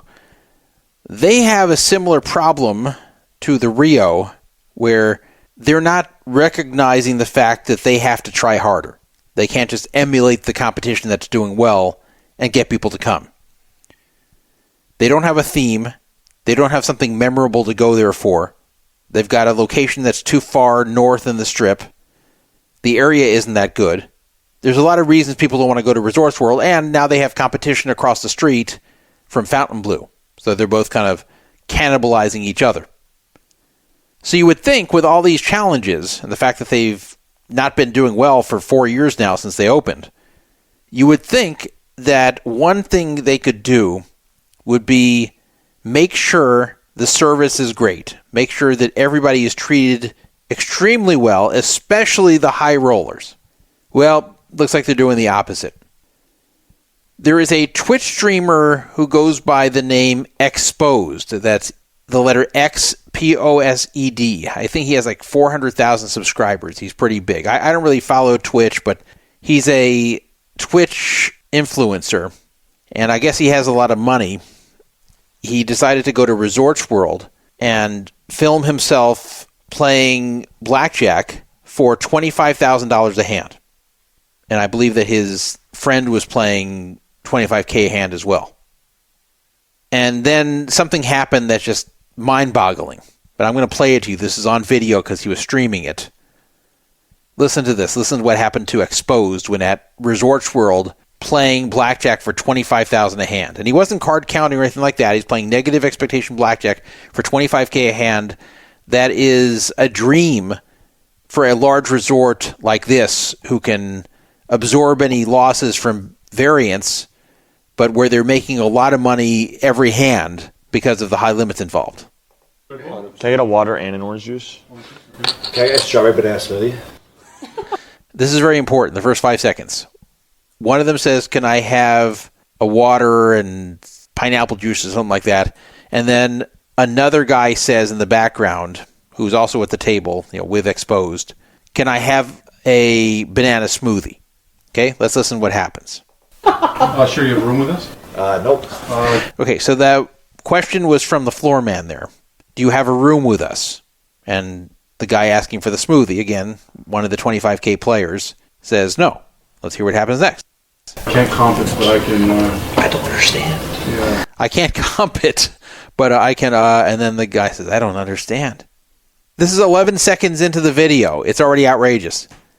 He's playing blackjack for $25,000 a hand, and they're refusing to comp him a banana smoothie. What could possibly be the rationale for that? Let's listen to the rest of this. We would have to comp it. I mean, we're playing 25K hands. 50K hands. If you want to talk to casino manager, but Yes, please. So there's two of them playing 25K a hand each, Xposed and his friend. And he's like, look, you have to comp this. We're playing 25K a hand. It's 50K a hand total. And this floor man's like, I have to check with the manager. So the pit boss there, floor man, pit boss, whatever you want to call him. I keep saying floor man because I'm used to poker, but it's a pit boss. The pit boss is unable or unwilling to comp a banana smoothie to two guys who are playing $25,000 a hand each in blackjack. Okay, all right, buddy. It's a $10 fucking that's a lot. That's crazy. And by the way, they know this is being streamed because you're normally not allowed to do this. You're normally not allowed to film your play unless the casino gives you permission. So it's known this is being recorded. And they're still refusing the smoothie. And of course, these guys are very unhappy about it, and rightfully so. This is the difference between... You gotta ask the manager for a smoothie. Red Rock and Giro. They're gonna have to go kill the chicken out back. Out there and stuff. It's not. We have to have my manager approve the smoothie. Yeah, so they're mocking it. One of them says this is the difference between the Aria and this place. So that's gone viral. This was on June 30th. Made Resorts World look terrible. It's been amplified by a lot of gambling influencers. And even the Red Rock made fun of it. The next day, they released a video that's a parody of this. Listen to this one. It says, well, I guess I have to read it to you because there's no speaking on it, but it says POV, the high limit room knows exactly what you need before you even ask, and it shows an attractive cocktail server walking up to a guy who's playing a table game. And he wins, and then he claps his hand, and then he looks and sees a drink is coming for him even though he hasn't asked for one. And he grabs it and starts drinking. And it looks like a banana smoothie. And the caption of this video is, "Our drink service is smooth." Now, that's pretty good marketing. At least for those who are in the know of what happened there. So why did this happen, though?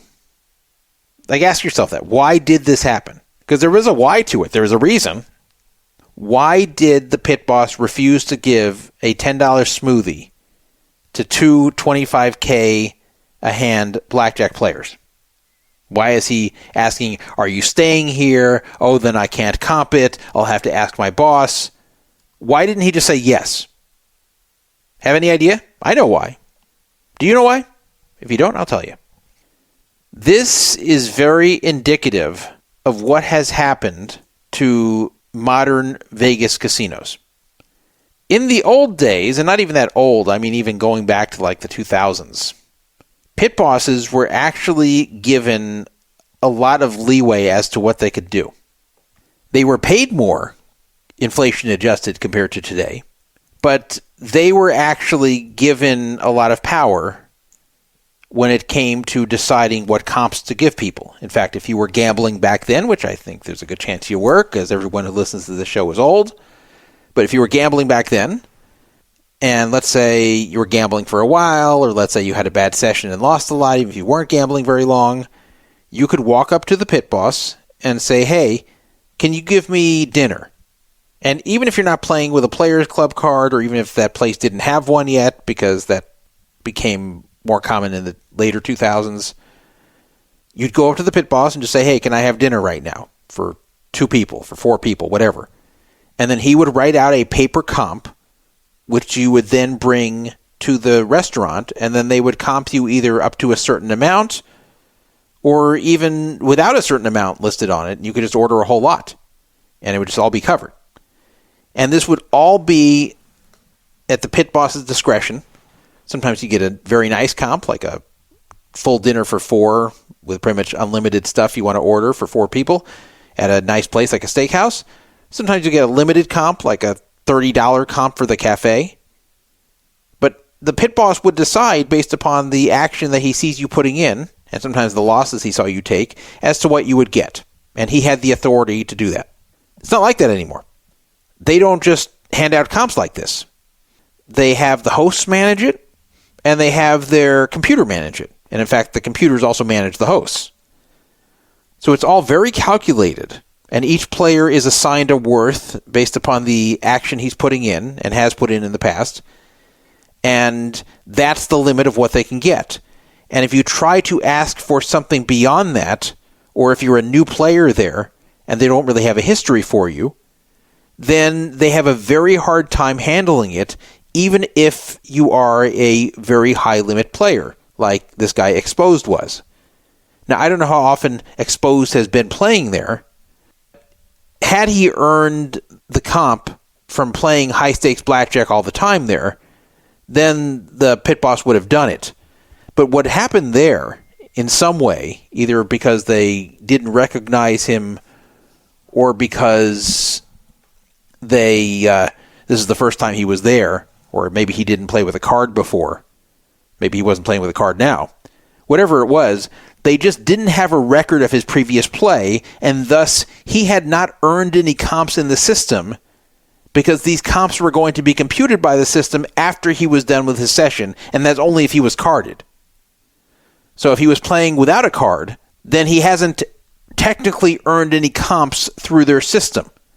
And they don't have someone who is empowered to use common sense and say, wait a minute, this guy's playing $25K a hand, and so is his buddy. We should give them the world within reason. Because that's worth a lot of money to them. I didn't look at the rules of that blackjack game, but even if you want to assume it's only a 1% edge, that's still $250 a hand. And they're playing 2 hands. And those hands go fast. So they can't give them a $10 smoothie? There's no one there who can say, hey, wait a minute, we want the business from these guys. This is worth a lot to us. A $10 smoothie is nothing. And it doesn't cost them $10. It costs them almost nothing to make a smoothie. Just even if the retail price is $10, it costs them almost zero to make. So this is what happens when pit bosses are not empowered to think on their feet and give comps where appropriate. This was an egregious example of this. Truthfully, someone who's playing a few $100s a hand should get the same thing. The pit boss should have the authority to do this, but they're not given the authority, and that's why the pit boss was acting really funny. You staying with us? When he says you're staying with us, what he would have done then is have them charge it to the room, and then he would have told them to have the host comp it off. But since they don't have a room there, they don't have a mechanism to do this. And if they're not playing with a card, they don't have a mechanism to comp this. So he kind of goes to pieces like, I'll ask my manager. I can't comp this because what could I comp this against? Like, that's what he's trying to say. And to him, it makes sense. But to everybody watching, this looks absurd. And it is absurd because they just don't have anyone empowered to make intelligent on-the-spot decisions. This is absolutely what Resorts World cannot afford to have happen. Forget the fact that it was on stream and went viral. Even if no one ever saw this, if they drove away these two guys permanently because of this, they made a huge blunder. So what you do, if you're trying to catch fire, if you're trying to become a place that is popular with high rollers, you want the word to get around that you treat everyone right. So when they ask, hey, can I have a banana smoothie? Not only should you say yes and not charge them anything, but also you should tell the drink girl, hey, keep coming around and ask them if they want refills to their smoothies, or just bring them refills. When you see the smoothie is getting low, just bring him another, whether you ask or not. If he doesn't want it, then just take it back. You've got to go above and beyond for players like that and make them feel very welcome, make them feel like they're being taken care of, make them feel like they're kings. You don't go, what, a smoothie? No. I don't know if I can comp that. No, I got to talk to my manager. I mean, you're not staying with us, right? No. Oh, well then, yeah, I can't comp it then. No, you got to pay for it then. No. Maybe my manager. I don't know if I can talk to my manager. Like, no. You say yes, and even if the computer doesn't allow it, you figure it out later. And if the management there does not trust the pit boss to give a $10 smoothie out that doesn't even cost the casino anything, then they have a big problem with who they're hiring and how much they trust the people they're hiring. But especially when you are trying to attract business that is staying center strip, you do not ever make mistakes like this. If you're going to make a mistake, it should be that you're too generous, that you're too accommodating, not that you're a tight ass with your smoothies. Oh my goodness. But look, if they're going to keep doing this, if Resorts World's going to be this way, if Rio's going to be this way, if they're just keep making dumb mistakes one after another, then they're going to go under. And they've got to hire people who understand what brings people to the casino, what drives them away, what retains them. If you don't have any understanding of that, then you're going to fail. And if you're going to be stubborn and say, I know what I'm doing. We don't need outside help. We don't need consultants. We don't need anyone to guide us the correct direction. We know what we're doing. We've just been unlucky so far. You take that attitude, you're going to fail. Resorts World and Rio have both demonstrated, and Fontainebleau too. They've all demonstrated they don't know what the hell they're doing. They need to bring in some fresh blood who understands the gambler, understands Vegas, understands the tourist, and do major changes. If they don't, it's curtains for them. Okay, finally, Momofuku. This is a small chain of high-end restaurants. They are at the Cosmo. Now, the Cosmo is not struggling. The Cosmo is doing well. They have a good location. They still have the young and hip vibe going on. They pretty much stole the Palms business when they opened. The Cosmo is doing okay. But that doesn't mean they don't do stupid things. Now, I don't know if the Cosmo has any ownership in Momofuku, if they just rent out the space. But that is a restaurant in the Cosmo. There are other locations of Momofuku, so it's not a Cosmo-only restaurant, but it is in the Cosmopolitan. This may not seem like a huge deal to you, but it's just something that really turns people off when they see it. Even if this is not just a Vegas thing, this may be at every location of theirs, I don't know. But this is pretty crazy. Momofuku is the first restaurant I have seen, and when I say the first one, I mean first one I've seen in my life, that charges everybody for tap water, and the charge is mandatory whether you want the tap water or not. Can you believe this? And yes, believe it or not, this is legal. It seems like it shouldn't be, but it is. So here's what's going on. Momofuku is kind of this trendy type restaurant with kind of a Japanese theme to it. And it's supposed to be kind of a higher-end place. I don't know that much about it. But it's an Asian-themed place, and there's several locations. Here's what it says at the bottom right corner of the menu. We proudly serve Vero, that's V-E-R-O, water for our guests to enjoy. Please note there will be a $1 per person charge for unlimited water during your table service. Unlimited water, guys. It's only $1. Doesn't matter. It's free everywhere and always has been. Vero water significantly reduces the food miles and pollution associated with imported bottled water, leaving nearly a zero carbon footprint. Oh, boy. Okay, now you may say, well, wait a minute. They're serving Vero water. They're not just serving tap water, so okay. Maybe you just get Vero water in big bottles or something, and they're charging people $1 per person. I mean, it kind of sucks they're forcing you to have it if you don't want it, but, at least they're giving you something worth more than tap water. Well, no, they're giving you tap water. Vero water is a filtration system. It's not water you buy in the store. This is water that you filter yourself. In fact, you could have Vero water every day without paying $1. You could buy it for your house. It's not bottled. It just filters existing tap water. It is actually legal to sell tap water at restaurants in Nevada, so that's not a problem. In some places it's not, but in Nevada it is. California it is too, it turns out. I didn't think it was, but it actually is when I looked into it. What they are doing is they are running the tap water through a Vero filtration system that they bought for the restaurant. And then they're just automatically charging everybody $1. So if there's 4 people at the table, then it's a $4 charge for them to pour you tap water. You can't even just say, hey, I'd rather have something else.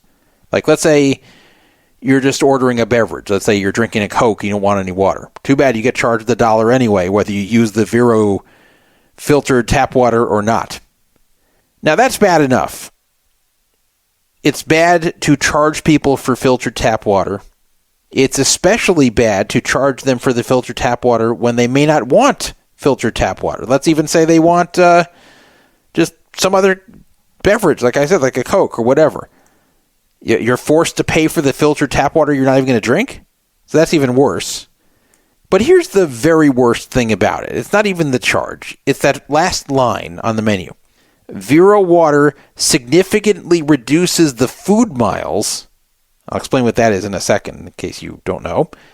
And pollution associated with imported bottled water, leaving a nearly zero carbon footprint. Okay, look.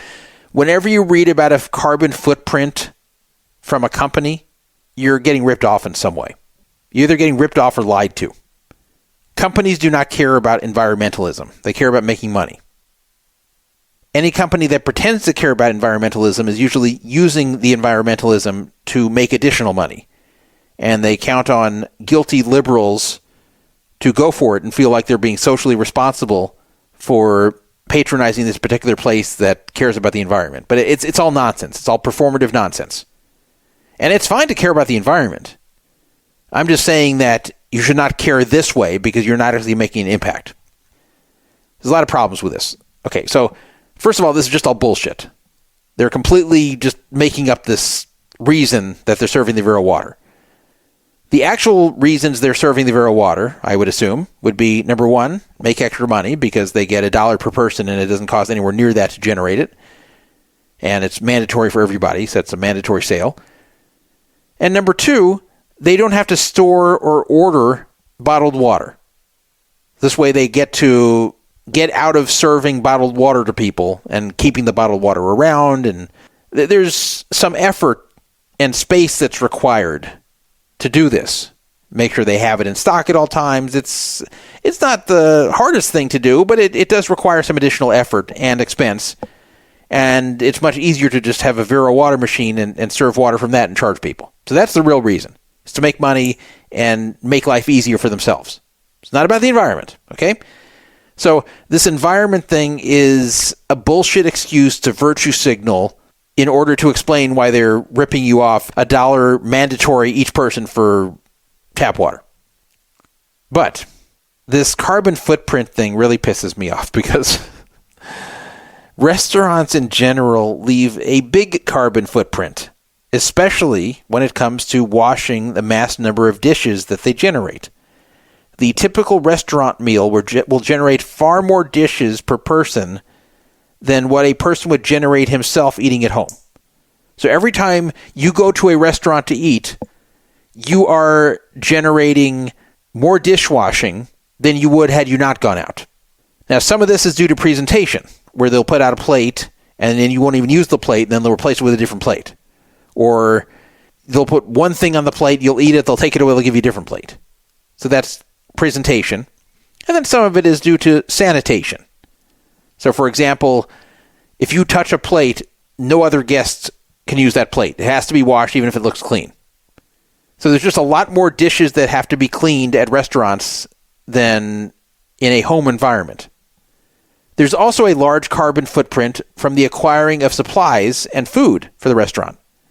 Now, that's where the food miles come in. They say that the usage of Vero water instead of bottled water significantly reduces the food miles and pollution associated with importing bottled water. What they're trying to say is, like, getting the bottled water over to the restaurant, it induces pollution for the transportation of that water.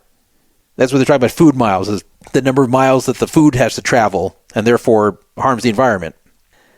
They're saying that this is lowering the carbon footprint by using Vero water instead of bottled water. Which, maybe a little bit it is. But the restaurant itself, again, is generating a lot of pollution in a lot of different ways, including the food miles they're talking about. Acquiring all the food, all the supplies, all of this stuff ends up making a small difference in the environment for the transportation-related pollution and the production of these items that are being sent to them, which, again, if people were eating at home, there would be less of this. So if they were so serious about this extreme environmentalism that they claim to be practicing, they would simply close all of their restaurants. They'd say, look, we know you guys like Momofuku, but we have to close for good because we want to reduce our carbon footprint.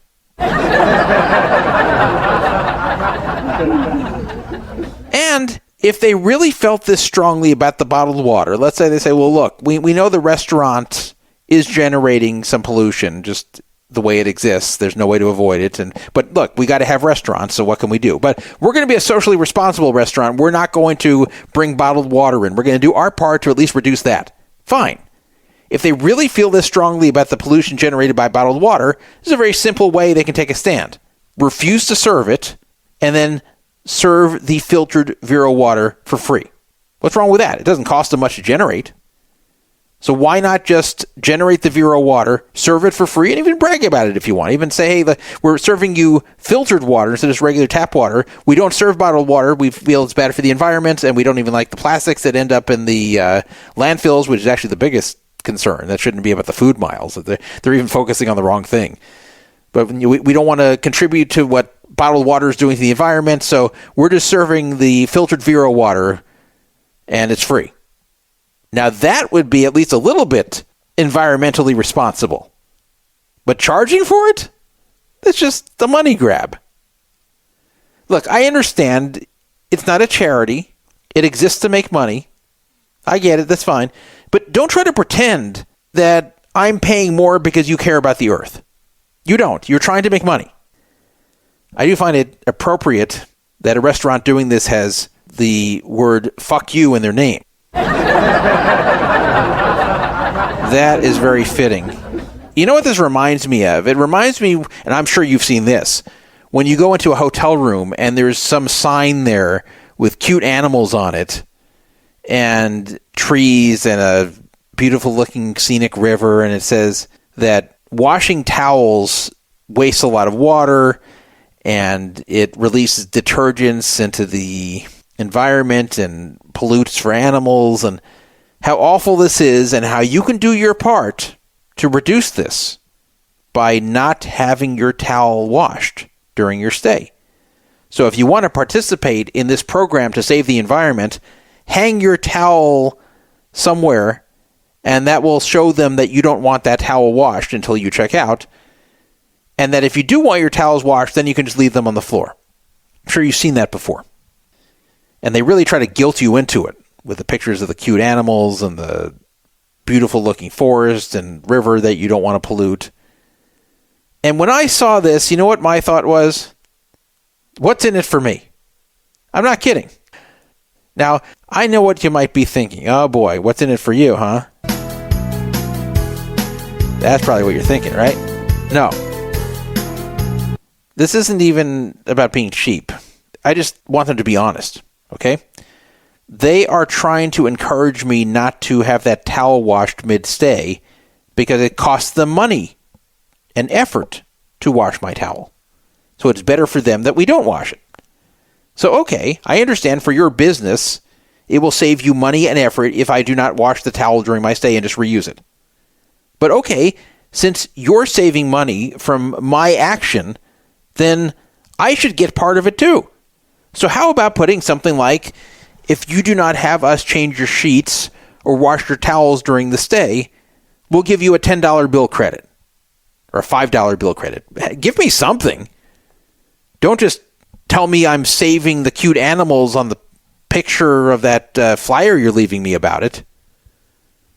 Put your money where your mouth is. You're saving money from it. So let me share that. It's my action. It's my non-washing of the towel. It's my choice. So if I can choose not to wash the towel, if I can choose not to have you change the sheets, so it prevents detergents from getting into the atmosphere, and it prevents you from spending money on those detergents, and you from spending money on that water, and you from spending money on the employees who have to go operate these laundry systems, then why shouldn't I get a piece of those savings? Since it's actually my choice that causes those savings to occur. But I'll tell you why. Because the whole thing's about money. They don't give a shit about the environment. They don't care if the cute otters in the picture die. This is all nonsense. It's all fake environmentalism. They're trying to guilt you into doing something which is beneficial to them. That's all it is. And if they give you anything for it, then they negate their own savings. In fact, what would really be environmental would be if they fully refund to you the amount of money they are saving by you not having these things washed. That would be a commitment to the environment. Not them pocketing their savings, giving me nothing, and having me using the same towel over and over so they can make more profits and pretend to be caring about the environment. I'm sorry, this has to be a cooperative effort, or I'm not taking part. I will never take part in any kind of fake environmentalism. And by the way, it's not because I'm a heartless Republican. Believe it or not, on environmental issues, I'm actually not that right-wing. I'm actually a centrist when it comes to environmental issues. I'm telling you the truth here. That's probably the issue where I'm furthest to the left, if you want to rate what issues that I could possibly resemble the left on. That would be the one that's closest. I can appreciate efforts to keep our environment safe and to prevent environmental catastrophes and to save wildlife. I can get on board for all of that. And I do think that if left unchecked, a lot of this can get out of control and be harmful. That companies just think of their own bottom line, and it's up to the government to create regulations that will keep them from abusing the environment. I'm all for that, as long as it's not too extreme. But I despise phony environmentalism. I don't like when environmentalism is used to trick me into doing something so the company makes more money. That disgusts me when I see it. Just be honest. Now you can say it's both to save money and environmentalism. You can say it's not only hurting the environment, it's needlessly wasting money. So as a result, in an effort to improve the environment, if you take such and such action, like don't have your towels washed, then we'll take this much off your bill as a show of appreciation. Something like that. That I could get behind. Something else I find so obnoxious is companies where you can buy carbon credits or pay a surcharge to reduce the carbon footprint. all you're doing is just giving them extra money. You're not helping the environment. Greyhound bus does this, by the way. If you buy a ticket for a Greyhound bus, you can pay like 60 cents extra to help the environment by reducing your carbon footprint, whatever that means. I don't see how you're really helping the environment by giving them extra money. But presumably they're buying some kind of credits or something that are supposedly going to be used to offset their carbon footprint. A lot of it's nonsense, and studies have shown that these efforts don't really make any difference. So a lot of this is just so people feel good, and then the company makes extra money. Unfortunately, a lot of environmentalism that's practiced by companies is just a form of guilt to make extra money. So this is definitely what was going on with Momofuku with their $1 per person mandatory tap water charge. Outrageous. You may say, Druff, come on. What is it, like $4 for a party of 4 eating together? Like, why are you even talking about this? It's because it's obnoxious. It's offensive. Don't try to bullshit me like this. If they just said we're charging $1 per person for filtered tap water, and that's our policy, okay, I still don't agree with it and think it's dumb, but at least I'm not being lied to. It's that last line about the environment that pisses me off. I just don't like being manipulated. I can so much more appreciate just like, we're charging this because we can, we're charging this because we want to make extra money, even if they don't put it that way. Don't just lie to me to make me feel good. Well, at least I'm helping the environment. There's a lot of food miles. There's a lot of food miles that come from transporting bottled water. Do you know that? Food miles. And there's also pollution. And I'm saving that by drinking this tap water and paying this $1 to them. If it wasn't for this $1, they couldn't afford the Vero water system. It's a very expensive system. I heard it costs like a lot of money. In fact, I heard that there's a Vero water system that's selling for $1 million. We all got to do our part. We've all got to pay our $1 here to get our tap water. I wonder how many people read that and feel good. Like, I'm not being sarcastic here. I bet there are some dummies that read this and go, oh, yeah, that's very responsible of them. Instead of serving bottled water, which pollutes and which induces these food miles they're talking about, yeah, they're serving Vero filtered water. Oh, I'm happy to pay that $1. Wow, I'm doing my part. I'm glad I chose to eat here. Like, I bet there are some people who think that. I bet there's some people who think it's a genius idea, not like from the business standpoint, but like, this is everybody getting together to help the environment. I never believe that any corporation is looking out for anyone's interest but their own. That's a good way to operate. I never make any donations through a corporation like, oh, would you like to round up to pay for this charity? No. If I want to donate, I'll donate myself. I'm not going to round up my money so you can donate and get a tax write-off. Anyway, I just wanted to point that out. Just one of the many dumb things people see in Vegas. I mean, this turns people off, to be honest. Like, most people are going to see this and go, oh my God, they're charging for tap water. I'm never coming back to Vegas. That may not be what drives them away, but it's like a contributing factor. It's just one of these things you see and kind of sticks with you and kind of just is another little needle that just pokes through your skin to where by the time you leave Vegas, you just feel so many little pinpricks. You just like, I don't think I want to come back here. Okay, well, that's it. We're done here. I hope you enjoyed Poker Fraud Alert Radio. Now that I'm feeling better, I'll try to do more.